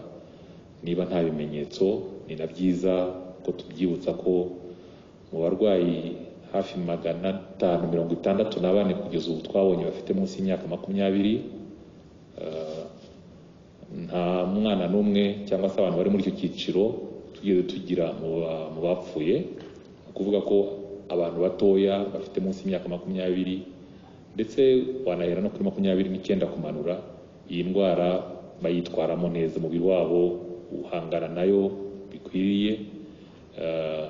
Ariko ni uguhozaho kugira ngo hatazagira uduca muri humye. Gusa imibare cyo nikitwereka, munsi y'imyaka 20 twagize abafite abana 564, nta n'umwe twagizemo warembye ndetse aba yanapfa. Bivuze ngo nihaboneka umwana umwe, 2, 3 barwaye, tuzabizirikana, tubikurikirane, tubiteho neza, haba mu ngo zabo niba nta kimenyetso bafite nk'uko twabivuze. Niba kandi hagize ugira ibimenyetso, inzego z'ubuzima zirahari ku buryo tuzamujyana ku kigo nderabuzima, twifashishije ushinzwe ubuzima ku ishuri ndetse n'abajyanama b'ubuzima begereye urugo uwo mwana abarizwamo. Ikindi ni mu bikorwa remezo byo kwirinda, yabivuze Minisita,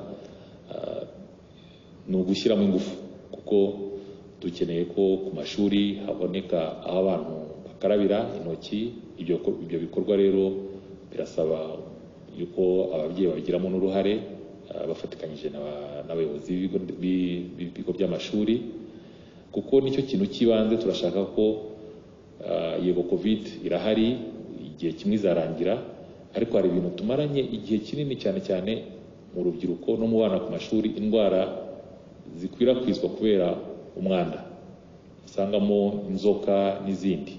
Turashaka ko duhindura imyitwarire n'abana n'ababyeyi twese tukumva yuko igihe kirageze yuko ugomba kumva ko ukaraba igihe uvuye mu bwiherero, igihe uvuye gukina, ntabwo ukomeza ubuzima nk'aho nta cyabaye. Abantu bagomba kugira umuco wo gukaraba, ari abana ku ishuri n'abantu bakuru muri rusange, kuko izi ndwara ziracyatubangamiye. Umuntu aracyabibona kwa muganga, hari abana bafite indwara zitandukanye zijyanye no kutagira isuku ku mubiri cyangwa se ku ntoki mu gihe batazirikana icyo kintu cyo gukaraba. Ibyo rero bizashyirwamo ingufu kugira ngo twirinde kwanduzanya covid, hakiyongeraho n'izindi ngamba dusanzwe tuzi, ari udupfukamunwa no guhana intera. Nibyo yasobanuye avuga ko abantu bazajya bajya ibihe byo kujya ku ishuri kugira ngo batahure ari benshi icyarimwe, ugasanga havutse ikibazo cy'ubucucike bukabije mu byumba by'amashuri. Murakoze nyakubahwa minisita. Dufate indi raundi y'ibibazo bine, hanyuma turakira n'umuntu ushaka kubabaza anyuze kuri Twitter. Turafata Juventine, dufate Flash hariya Tito Dusabirema, uyu sindi kumubona neza ariko ashobora kuba ari Stevens CNBC, na John. Hanyuma wa gatanu aravuga ngo watanze ikibazo cye anyuze kuri Twitter. Nanone mbasabe kugira ngo mubaze ikibazo kimwe kimwe kugira ngo tuze kubona umwanya wo guha n'abandi ibibazo. Murakoze. Nitwa Juventine Muragije Maria, ndi umunyamakuru wa Radio 10 na TV10. Iki kibazo nshaka kubaza Minicom. Muri iki gihe isabune irahenze kandi ni kimwe mu bikoreshwa mu kwirinda COVID-19. Hari abajya inama ko inganda zikora isabune wenda ku bijyanye n'imisoro bagabanyirizwa kugira ngo n'igiciro cy'isabune kigabanyuke. Hari ikindi nshaka kubaza Mineduc.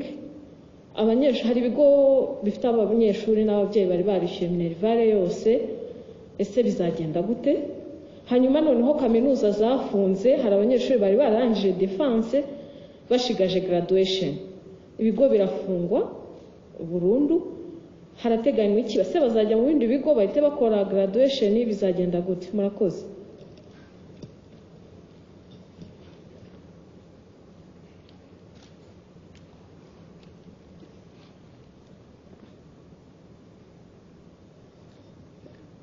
Murakoze cyane. Nitwa Kwizera John Patrick, ndi umunyamakuru wa RBA. Ikibazo cya mbere nshaka kubaza ndakibaza Minisitiri w'Uburezi kuko kijyanye n'uburezi. N'ubundi mwari mumaze kukivugaho ariko ntabwo nasobanukiwe neza, ni ikijyanye n'ubucucike mu mashuri.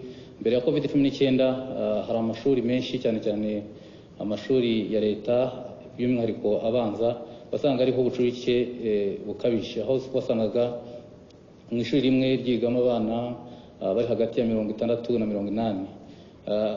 Bimwe mu bigo usanga bidafite naho bishobora kubaka andi mashuri, ku buryo hari aho twagiye dusura tugasanga ntabwo bigeze banagura amashuri, ku buryo nta byumba bihari.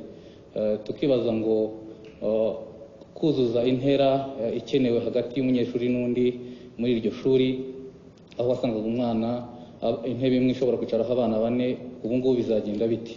Kugira ngo dusobanurire mu buryo burambuye. Ikindi ni cy'abanyeshuri bashoje Kwizera twa umwanya bagenzi bacu, mwihangane n'ikibazo kimwe kugira ngo tuze gusoza. Tito.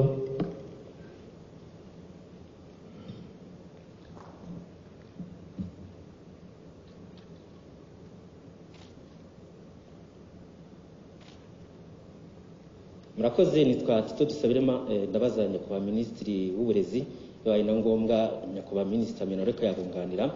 Hari impungenge ababyeyi bafite yuko igihe amashuri yaba atangiye hazaboneka abana benshi bataye ishuri, school dropout. Iki kibazo muragisobanura mute, muzafata izihe ngamba? Murakoze. Murakoze Tito. Hanyuma tuwakire John wa KTN.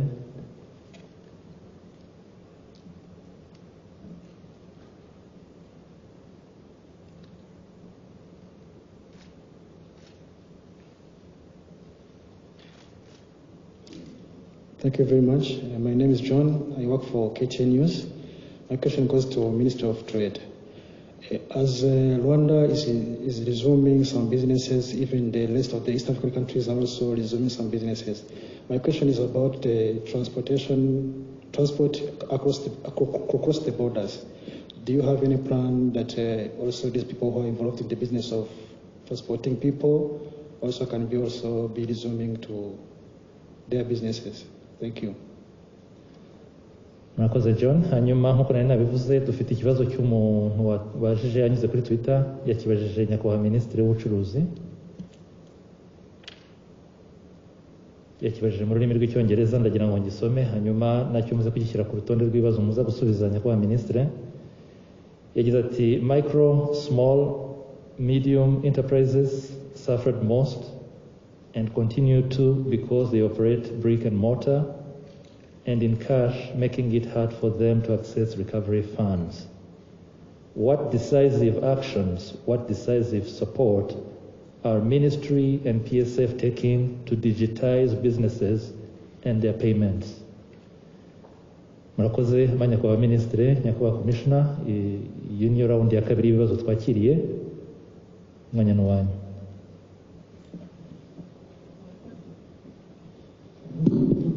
Murakoze.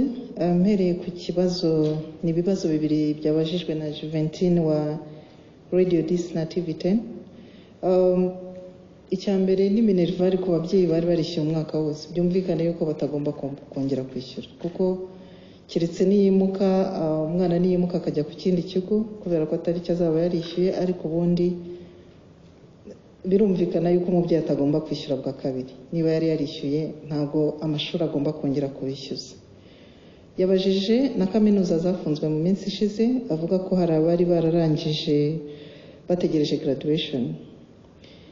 Ubundi kugira ngo iyo ishuri rifunzwe nka kuriya, abanyeshuri bafashwa kujya ku izindi kaminuza, ariko ntabwo ari ibintu bihita byikora gutyo gusa, kuko kaminuza ni ukuvuga ngo niba ari gahunda yakurikiraga mu ishuri ryafunzwe, tuvuge nka rero ry'Ikibungo rya Inatek, agiye kujya kuri indi shuri muri porogaramu imwe, arabanza agasaba akagaragaza n'ibyo yize, bagakora bakabisuzuma bakareba yuko byujuje koko ibisabwa kugira ngo umuntu abone iyo degree cyangwa certificate ye. Ariko ubundi mu mategeko twadusanganywe, iyo kuri iryo shuri utizeho 50% by'amasomo ugomba kwiga, ubundi ntabwo ukwiye kuyakura iyo degree. Ariko ibi twabifashe nk'ikintu kidasanzwe, abo banyeshuri bazemererwa. Nizere ko ababa bafite icyo kibazo ahubwo bamaze gushakisha aho bashobora gukora graduation, kuko iryo shuri rindagiyeho mu gihe risanze hari ibibura, rizamusaba kubanza kubyuzuza kugira ngo koko bemere kumuha degree yo kuri iryo shuri rishya. Byumvikane rero ko icyo gihe ntago bazahita babakira ngo bahite babaha degree cyangwa bajya muri graduation hatabanje gusuzumwa niba koko ibyo bize mbere byujuje ibisabwa muri iryo shuri rishya agiyeho. Ku kibazo cya John Patrick kijyanye n'ikibazo cy'ubucucike, ubundi iyi gahunda yo kongera ibyumba by'amashuri yaje gukemura ibyo bibazo bibiri. Hari ikibazo cy'ubucucike ariko n'ikibazo cy'ingendo abana bakora, kuko hari naho wasangaga abana bajya ku mashuri ari kure cyane. Yongeyeho aranavuga ati hari ibigo usanga nta mashuri mashyashya yubatswe. Nagira ngo mbabwire ko muri iyi gahunda yo kubaka ibyumba bishya by'amashuri harimo n'amashuri 608 mashyashya. Bivuze ngo ayo mashuri nayo agomba kubona abanyeshuri. Ishuri ritabashije kongerwaho ibyumba by'amashuri kubera ko nta butaka buhari bwo kuhagurira, hagiye habaho kubaka amashuri mashyashya. Icyo gihe rero abana bazimuka bave ku kigo kimwe bajye ku kindi kugira ngo bwa bucucike bugabanuke. Ikindi cya kabiri, nk'uko nabibabwiye, murabona tuzafungura ibyumba byose bitaraboneka. Bivuze ngo ntabwo abana bose bazagera ku ishuri icyarimwe, kugira ngo abagiyeyo babone aho bisanzurira. Mu byumba rero byari kujyamo abana bo mu mwaka runaka, igihe badahari abasigaye bazajya babigabana kugira ngo cya kibazo cy'ubucucike kigabanuke. Ahangaha akaba aricyo namusobanura ku bijyanye n'ubucucike. Icya mbere na mbere, kubaka amashuri nibyo cyo byaje bije gukemura, ariko n'ubundi dusa gusanga no mu mabwiriza ubucucike ntibwemewe, nyine tugomba guhana intera mu ishuri. Hanyuma ku kibazo cya drop out, ibyo ngibyo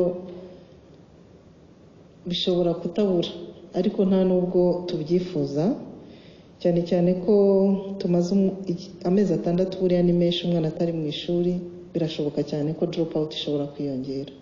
Muri gahunda rero turi gutegura nka Minisiteri y'Uburezi ndetse n'abandi bafatanyabikorwa, dufite igikorwa cyo gutangira gukangurira abana gusubira mu ishuri, aho tuzakorana n'inzego zose nk'uko mwabivuze ko tuza gufatanya na Minisitiri ushinzwe ubutegetsi bw'igihugu, kuko buriya amashuri abanza n'ayisumbuye abarizwa muri Minisiteri, nibo bayashinzwe umunsi ku munsi. Tuzafatanya n'izo nzego kuva ku rwego rw'umudugudu, aho abana baba, aho batuye, habeho kubasura ndetse no kubashishikariza gusubira ku ishuri.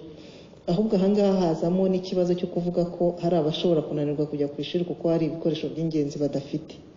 Aho ngaho naho twatekerejeho ku buryo nabyo byaratekerejwe, b'abana bafite ubushobozi buke cyane bushobora kubazitira gusubira mu ishuri, nabo tuzagenda tubageraho kugira ngo nabo basubire mu ishuri. Turabyiteze ko bishobora kubaho, niyo mpamvu niyo gahunda yateguwe. Umunsi ngengabihe izaba yasohotse, n'ibyo byose bizagendana, kujya guhugura, kubakangurira, kwigisha ababyeyi kugira ngo bagaruke mu ishuri. Icyo ngicyo turakizi ko gishobora kubaho, niyo mpamvu muri gahunda y'ibikorwa nacyo cyateganijwe. Murakoze.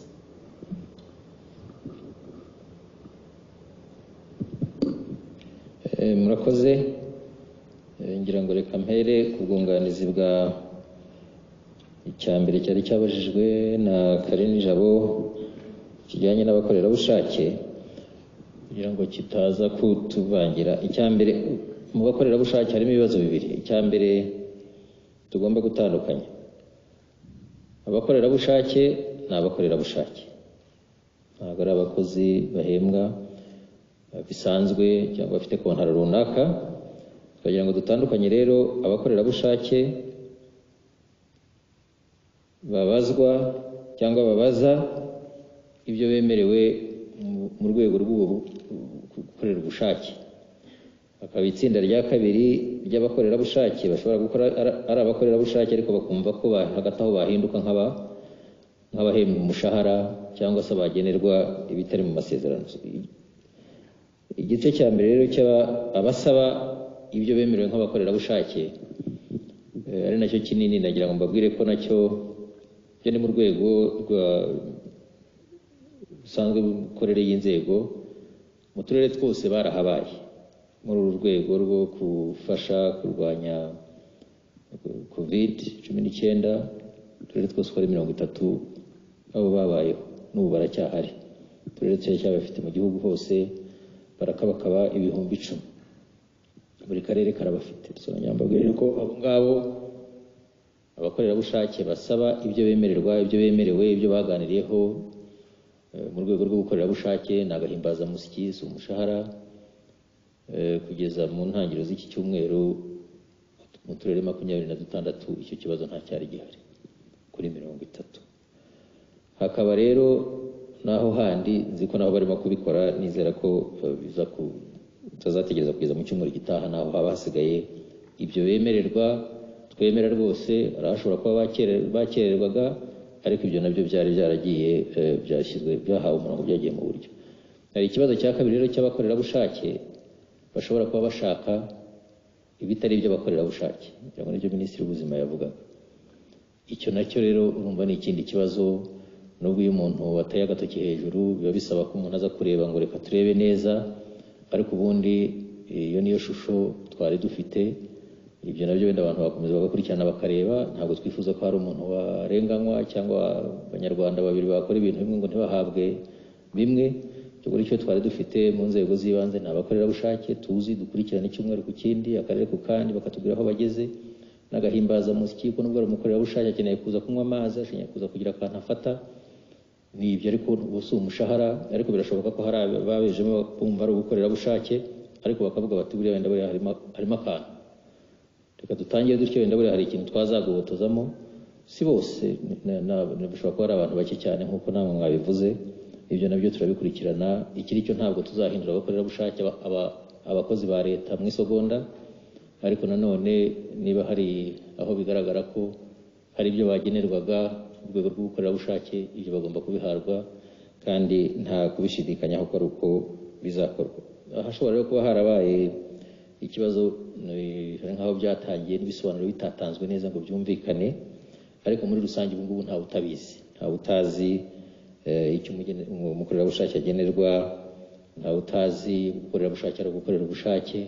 Ibindi byaba wenda ari inyongera no gutwerera, ariko ntibizatubuza gukorana na minisante n'inzego zindi n'inzego z'ibanze kugira ngo kiriya nacyo tugihe umurongo. Ikibazo cya kabiri kijyanye n'abana bashobora guta ishuri, mwari mubajije cyane cyane aya mashuri mato, amashuri abanza. Nagira ngo Minisitiri w'Uburezi yabivuze byose nibyo. Inzego z'ibanze ngira ngo ikibazo cy'abana bata amashuri muri rusange mbere ya Covid twari twaramaze kugishyira iruhande, ntabwo cyari kikiri ikibazo cya rutura, naho wasangaga cyari gisigaye ari ikibazo cya mutwara sibo na mudugudu baganiriza umubyeyi, umwana akajya ku ishuri ku mashuri yari ahari ku bwinshi. Ngira ngo ikibazo rero aho na Minisitiri w'Ubuzima yazanyemo ku kwisegura nuko ubu turifuza ko abana bajya ku ishuri, ariko ubucucike birasa n'icyashubijwe. Aya mashuri menshi yubakwa, nicyo gisubizo aje gukemura kugira ngo bwa bucucike mwavugaga no ku mashuri asanzwe no mu gihe kitari icya Covid bwe kuba buhari. Kandi mwabyumvise ko amashuri mu mezi 2 ari imbere azaba yuzuye, turibwira ko bizadukemurira ikibazo. Igisigaye rero ni izo mbaraga, ni ugufatanya, ubukangurambaga dufatanya twubakiye ku nzego z'ibanze, ndavuga z'ibanze nyabanze kuko zegereye abaturage, za mudugudu, z'abakagari n'umurenge, kugira ngo kwa gukurikirana, kwa gukorana n'ababyeyi, kwa kunyuza no mu itangazamakuru. Ngira ngo ntawe udafite radiyo muri iki gihugu, niba bahari baba ari bake cyane. Icyo kintu cyumvikane ko twifuza ko abana bose bajya ku ishuri, n'ubu nk'uko mwabyumvise hamwe na hamwe wenda uko abantu bagenda bisumbura bajya hejuru, tuzaha umwihariko amasomo ngira ngo amwe manini, ariko nibura amashuri abanza umwana wose akagira uko ajya ku ishuri, wenda hakagira uko bagenda banasimburana, ariko ntihabe uko hagira umwana utakara. Icyo nicyo cyerekezo. Ubu igisigaye ni uburyo twubaka iyo mikorere n'imikoranire igenda ikagera ku nzego zegereye abaturage zishinzwe gukurikirana ibyo bikorwa, tukaziha uruhare rwazo, zikabigiramo uruhare, zikatubwira ibyo zikeneye, tukabona ibyo twabafasha, akaba ari byo gahunda bayishyira mu bikorwa. Aho tugera wabaza uti n'umwana wo kwande, nicyo cyiza cy'inzego z'ibanze. Iyo babajije uti muri aka kagari n'abana bande bo kwa bande bataye ishuri, ntabwo akubwira ngo ni 3 cyangwa ni 6 gusa, aravuga ati n'umwana wa kanaka n'umwana wa kanaka n'umwana wa kanaka. Niyo mpamvu rero iyo dukoranye neza n'inzego z'ibanze nazo zikadukundira zikabikora neza, biba byoroshye icyo kibazo kugikemura. Ngira ngo bimwe mu byo iyi Covid ngira ngo yatuminjiriyemo agafu niyo mikoranire, kugira ngo dushobore kubona ibyo twifuza, kandi byo birashoboka. Igisigaye gusa ni ukubaka na bya bindi byose bibiherekeza, ariko ndibwira ko tutari bugwe muri icyo kibazo cyo guta ishuri byongera kuba ikibazo ku gihugu. Icyo turakirinda rwose, ntabwo twifuza kugera aho ngaho.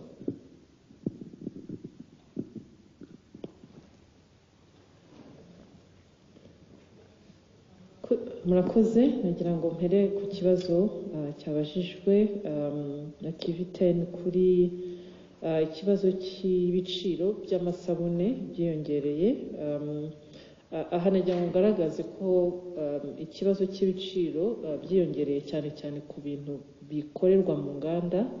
Hari impamvu ebyiri nyamukuru zabiteye. Icya mbere ni ibiciro by'ubwikorezi by'ibintu cyane cyane biva mu mahanga cyiyongereye kubera ibibazo nari nagarutseho mu ntangiriro z'iki kiganiro, cyaba ku byerekeye ubukererwe n'igihe bisigaye bifata kugira ngo ibintu byaba ari ibiva ku cyambu cya Dar es Salaam cyangwa se ibiva ku cyambu cya Mombasa bigera inaha. Urugero natanga ni uko ubundi nk'umuntu ufite ikamyo yashoboraga kuvana ibintu muri Dar es Salaam, akaba mu kwezi ikamyo yagenda inshuro enye, ariko ubu mu kwezi ntabwo ashobora kugenda inshuro zirenze ebyiri kubera izo mbogamizi zihari, cyane cyane byerekeranye no gupima abashoferi cyangwa se n'abashoferi bamwe basanga barwaye, bakaba biba ngombwa yuko basimburwa. Icya kabiri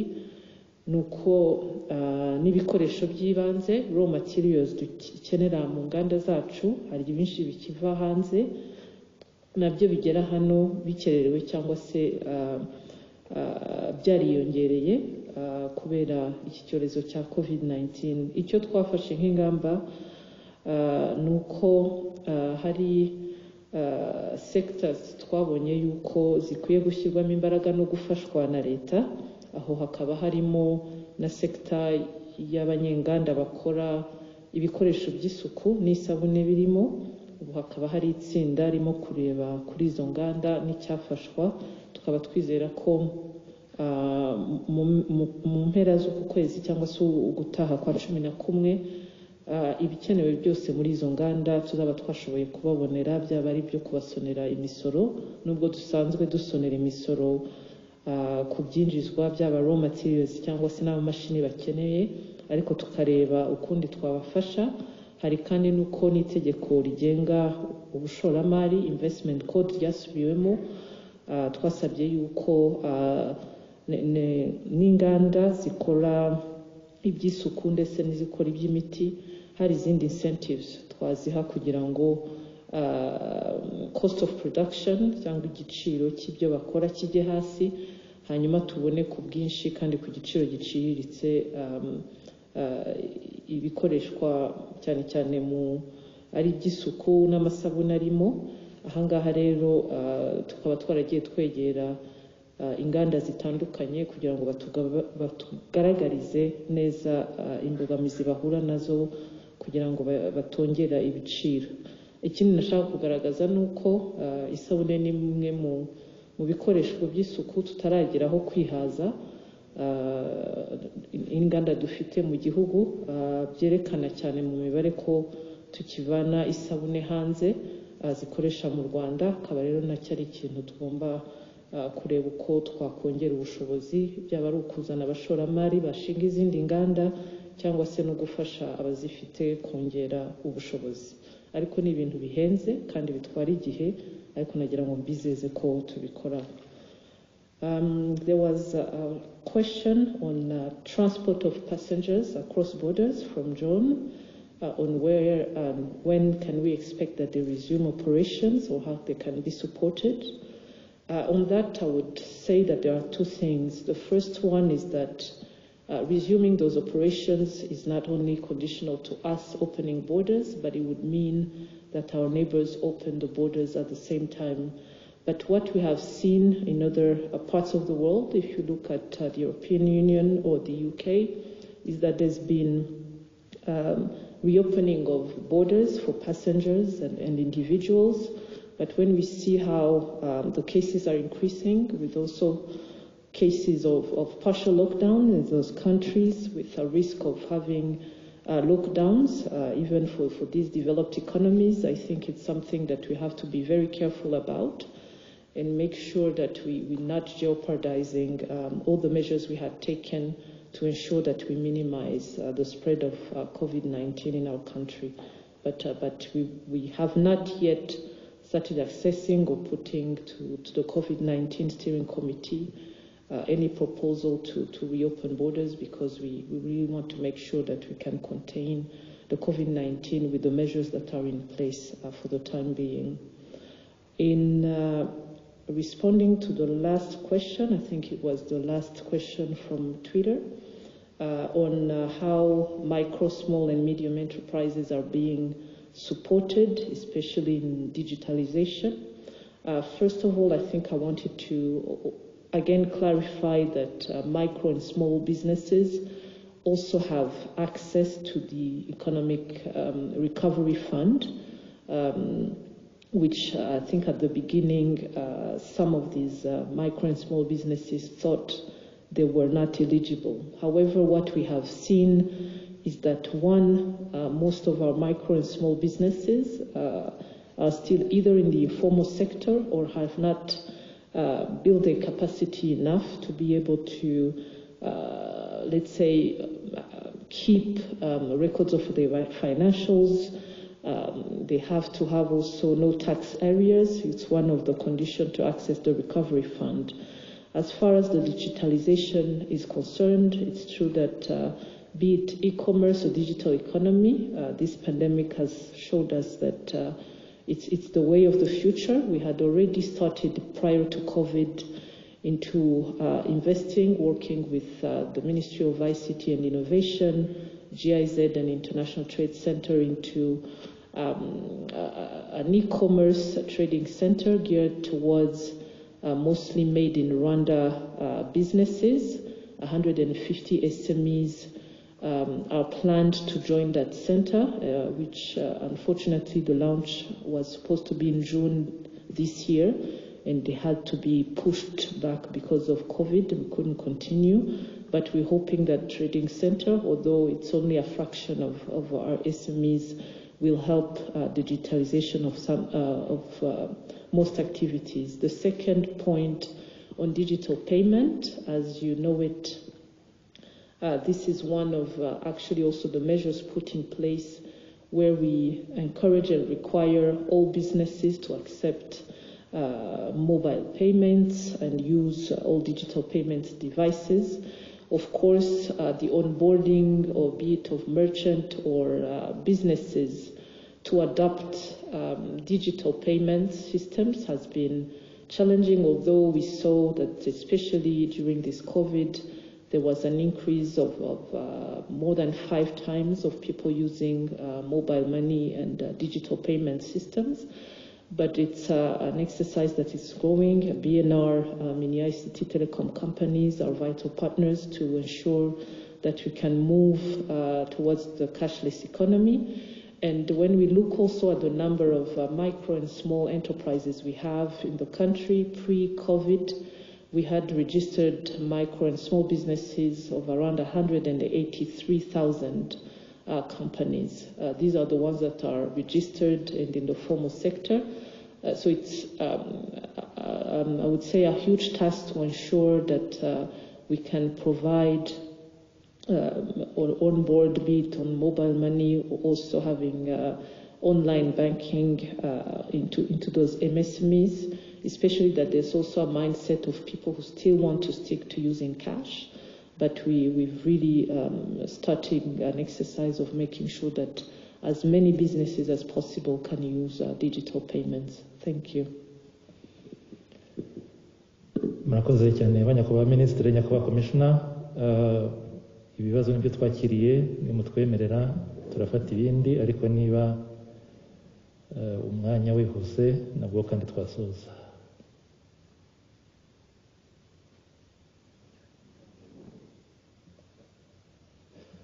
Batwemera ibibazo bibiri, dufate CGTN, hanyuma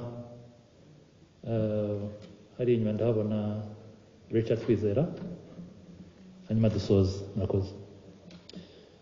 My name is Stephen Muvunyi from CNBC Africa, and my question is addressed to the Minister of Education. Minister, you said in July at the last press conference that Rwanda had spent $60 million in fighting the COVID-19 pandemic. So could you give us an update and tell us how the home-based care could have contributed in reducing resources rather allocated to fighting the pandemic? Thank you. Thank you. Murakoze Stephen. Ikibazo cya nyuma tugiye Richard Kwizera.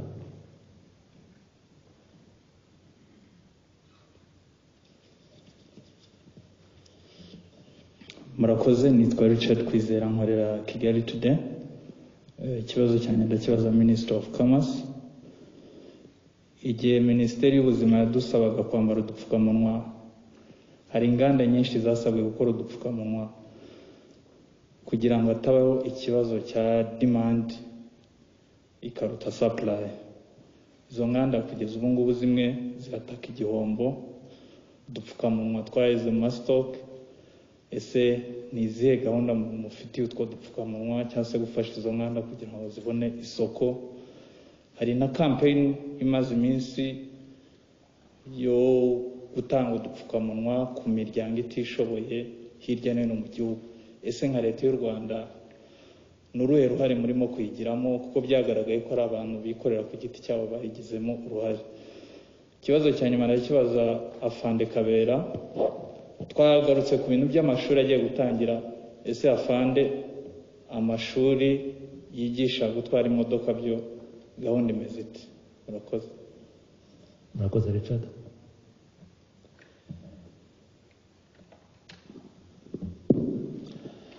Murakoze. Yabajije ikibazo kijyanye n'ingengo y'imari yakoreshejwe kuva icyorezo cya COVID cyatangira kugeza ubu ngubu, ndetse n'ingaruka nziza wenda dushobora kugira mu gukoresha uburyo bwo kwita ku barwayi mu ngo zabo.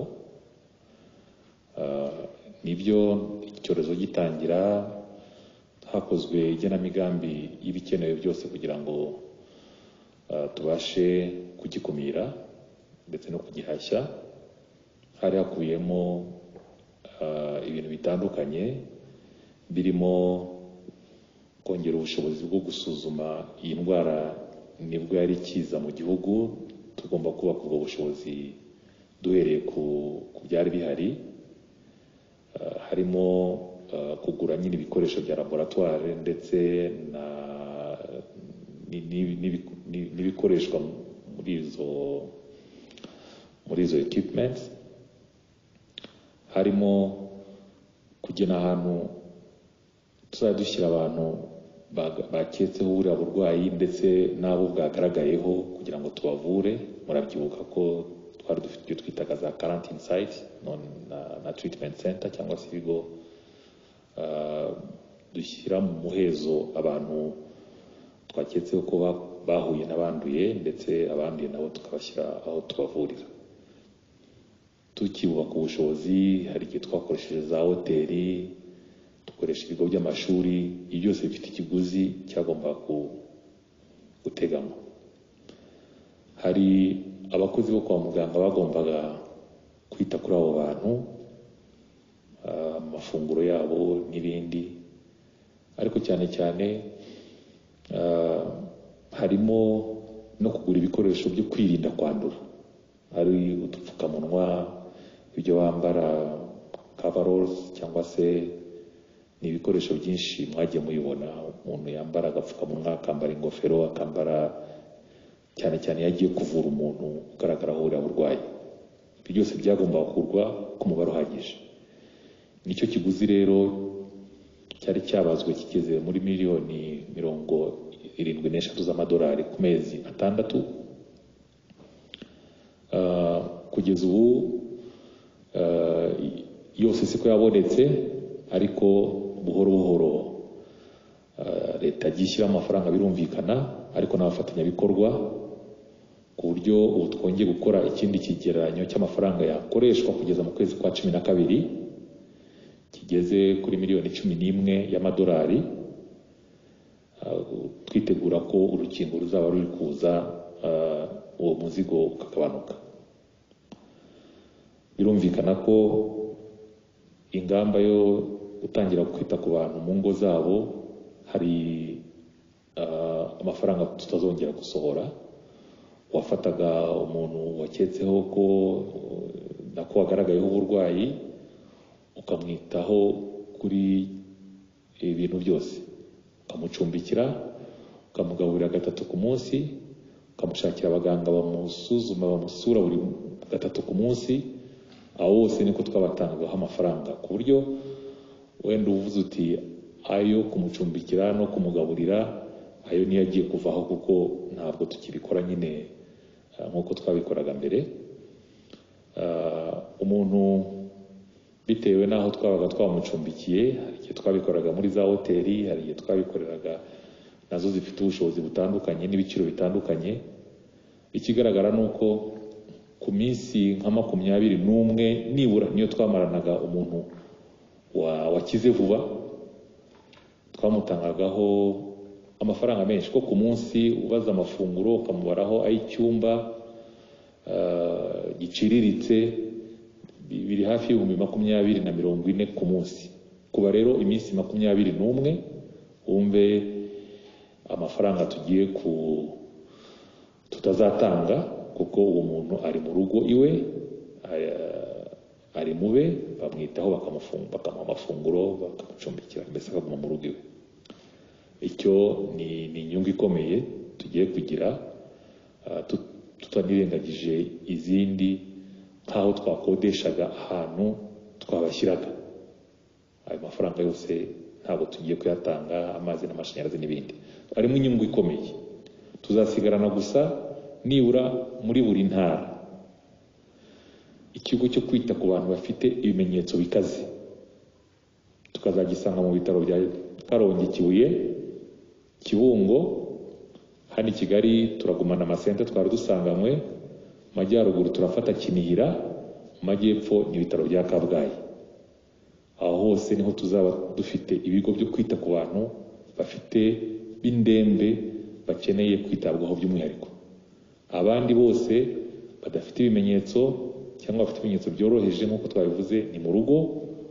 Uwo ku mpamvu zitandukanye umuntu abona yuko akeneye kwitabwaho kurushaho muri abo twari tuvuze, akazamuka ku kigo nderabuzima akagera ku bitaro by'akarere. Akenshi usanga birangirira aho ngaho, ariko twe twiteguye kwakira n'indembe izo arizo zose zizaboneka muri buri ntara. Hari ahantu hateganyijwe abakozi, ibikoresho n'ibyangombwa byose. Murakoze.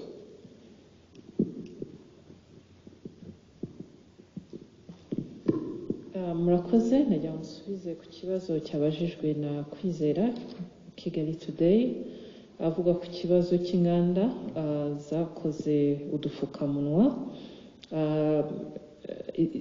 zanagaragaje ikibazo cyo ko zitashoboye kugurisha udupfukamunwa zari zarakoze. Twose icyambere nagira ngo ngaragaze ni uko inganda zemerewe gukora masks zari zigeze kuri ubu kuri 89.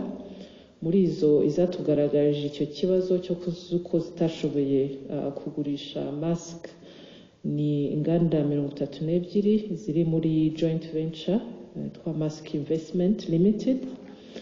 Tukaba twarabanje kugira ngo dusesengure impamvu izo nganda arizo zonyine zari zifite ikibazo cyo kutagurisha mask. Batwereka ko bafite ubu stock bari bafite stock icyo gihe yarigeze kuri 3 miliyoni zitagurishijwe. Icyo twabanje kubafasha ni ukubaha aho bagira ububiko ku bufatanye ku bufasha bwa RDB yaho baba bashyize izo mask kandi batishyura. Icya gatatu cyari ukureba impamvu zatumye bo batagurisha. Dusanga ko distribution model bari bafite cyangwa se kubona ababagurishiriza mu bice byose by'igihugu byari bibagoye.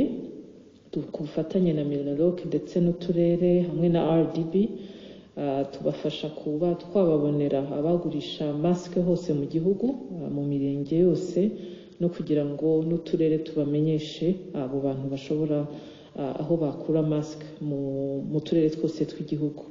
Icya gatatu twabafashije iyi campaign batangiye Mask for All, aho abantu bashobora kugura izo mask cyane cyane zafasha abatishoboye.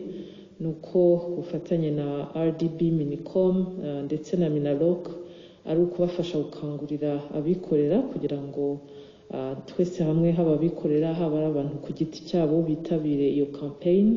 Tukaba twaremeranyije nabo ko twakora plan ku buryo mu mezi 3 iyo stock yose bafite yaba yagurishijwe, byaba through your Mask for All campaign cyangwa se no kuba barabonye n'abandi ba agent cyangwa babagurishiriza mask mu turere twose tw'igihugu.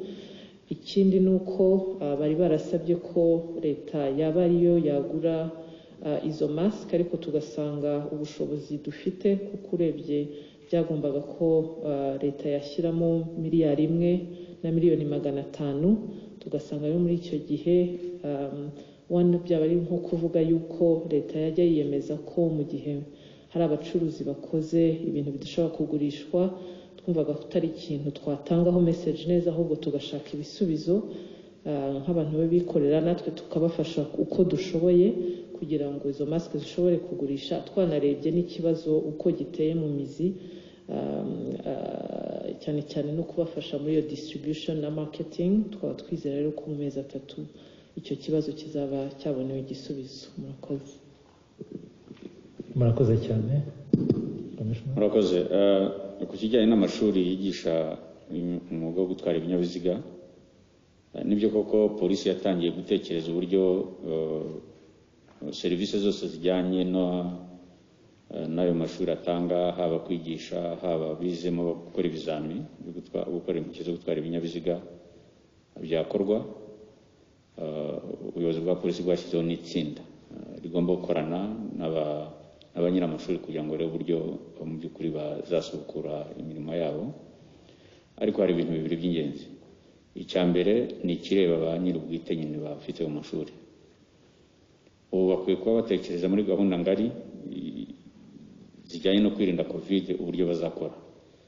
Ikijyanye n'amashuri yigisha amategeko, uburyo bajyaga bakira abantu, uburyo babigishaga, ishuri yigagamo abantu bangahe, guhana intera bizagenda bite, kugaragaza imyanya cyangwa se kumakinga abantu bazicara bizagenda bite, ikintu kijyanye no kwigisha ikinyabiziga umuntu umwe akivamo ndakijyamo bizagenda bite, bazakora fumigation y'ikinyabiziga cyangwa se bazagira uburyo basukura.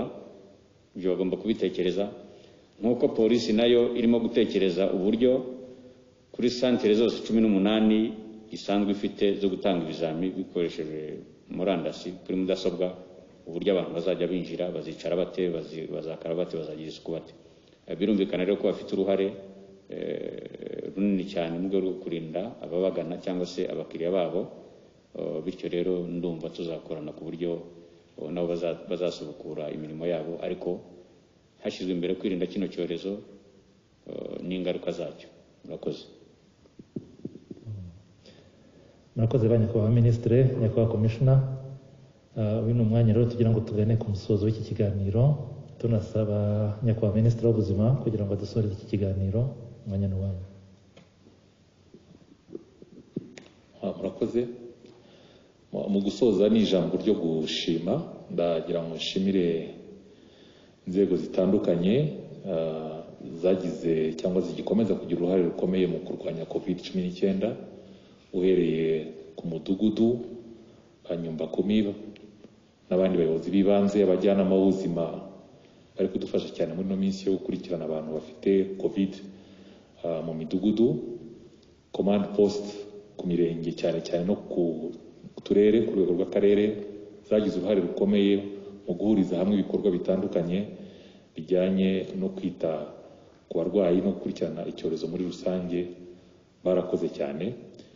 Ikindi ni ku rwego rw'igihugu, dufite amahirwe yo kuba dufite itsinda rihuriyemo n'inzego zitandukanye nk'uko mutubona ahangaha, minisiteri zitandukanye n'inzego z'umutekano. Ni ukugumya gushyira hamwe kugira ngo turebe ukuntu iki cyorezo twakivamo neza, kitatubangamiye cyane ngo kituzahaze, kandi niho bigana. Nagira ngo rero mushimire abagize uruhare bose muri izo nzego zose. Cya kabiri ni ugushimira itangazamakuru, mwebwe uruhare mwagize mu kwigisha abaturage, kuko hari amakuru menshi yavugwaga ku bijyanye n'iki cyorezo kigitangira, abantu bataragisobanukirwa neza uko cyandura n'uko umuntu yakirinda.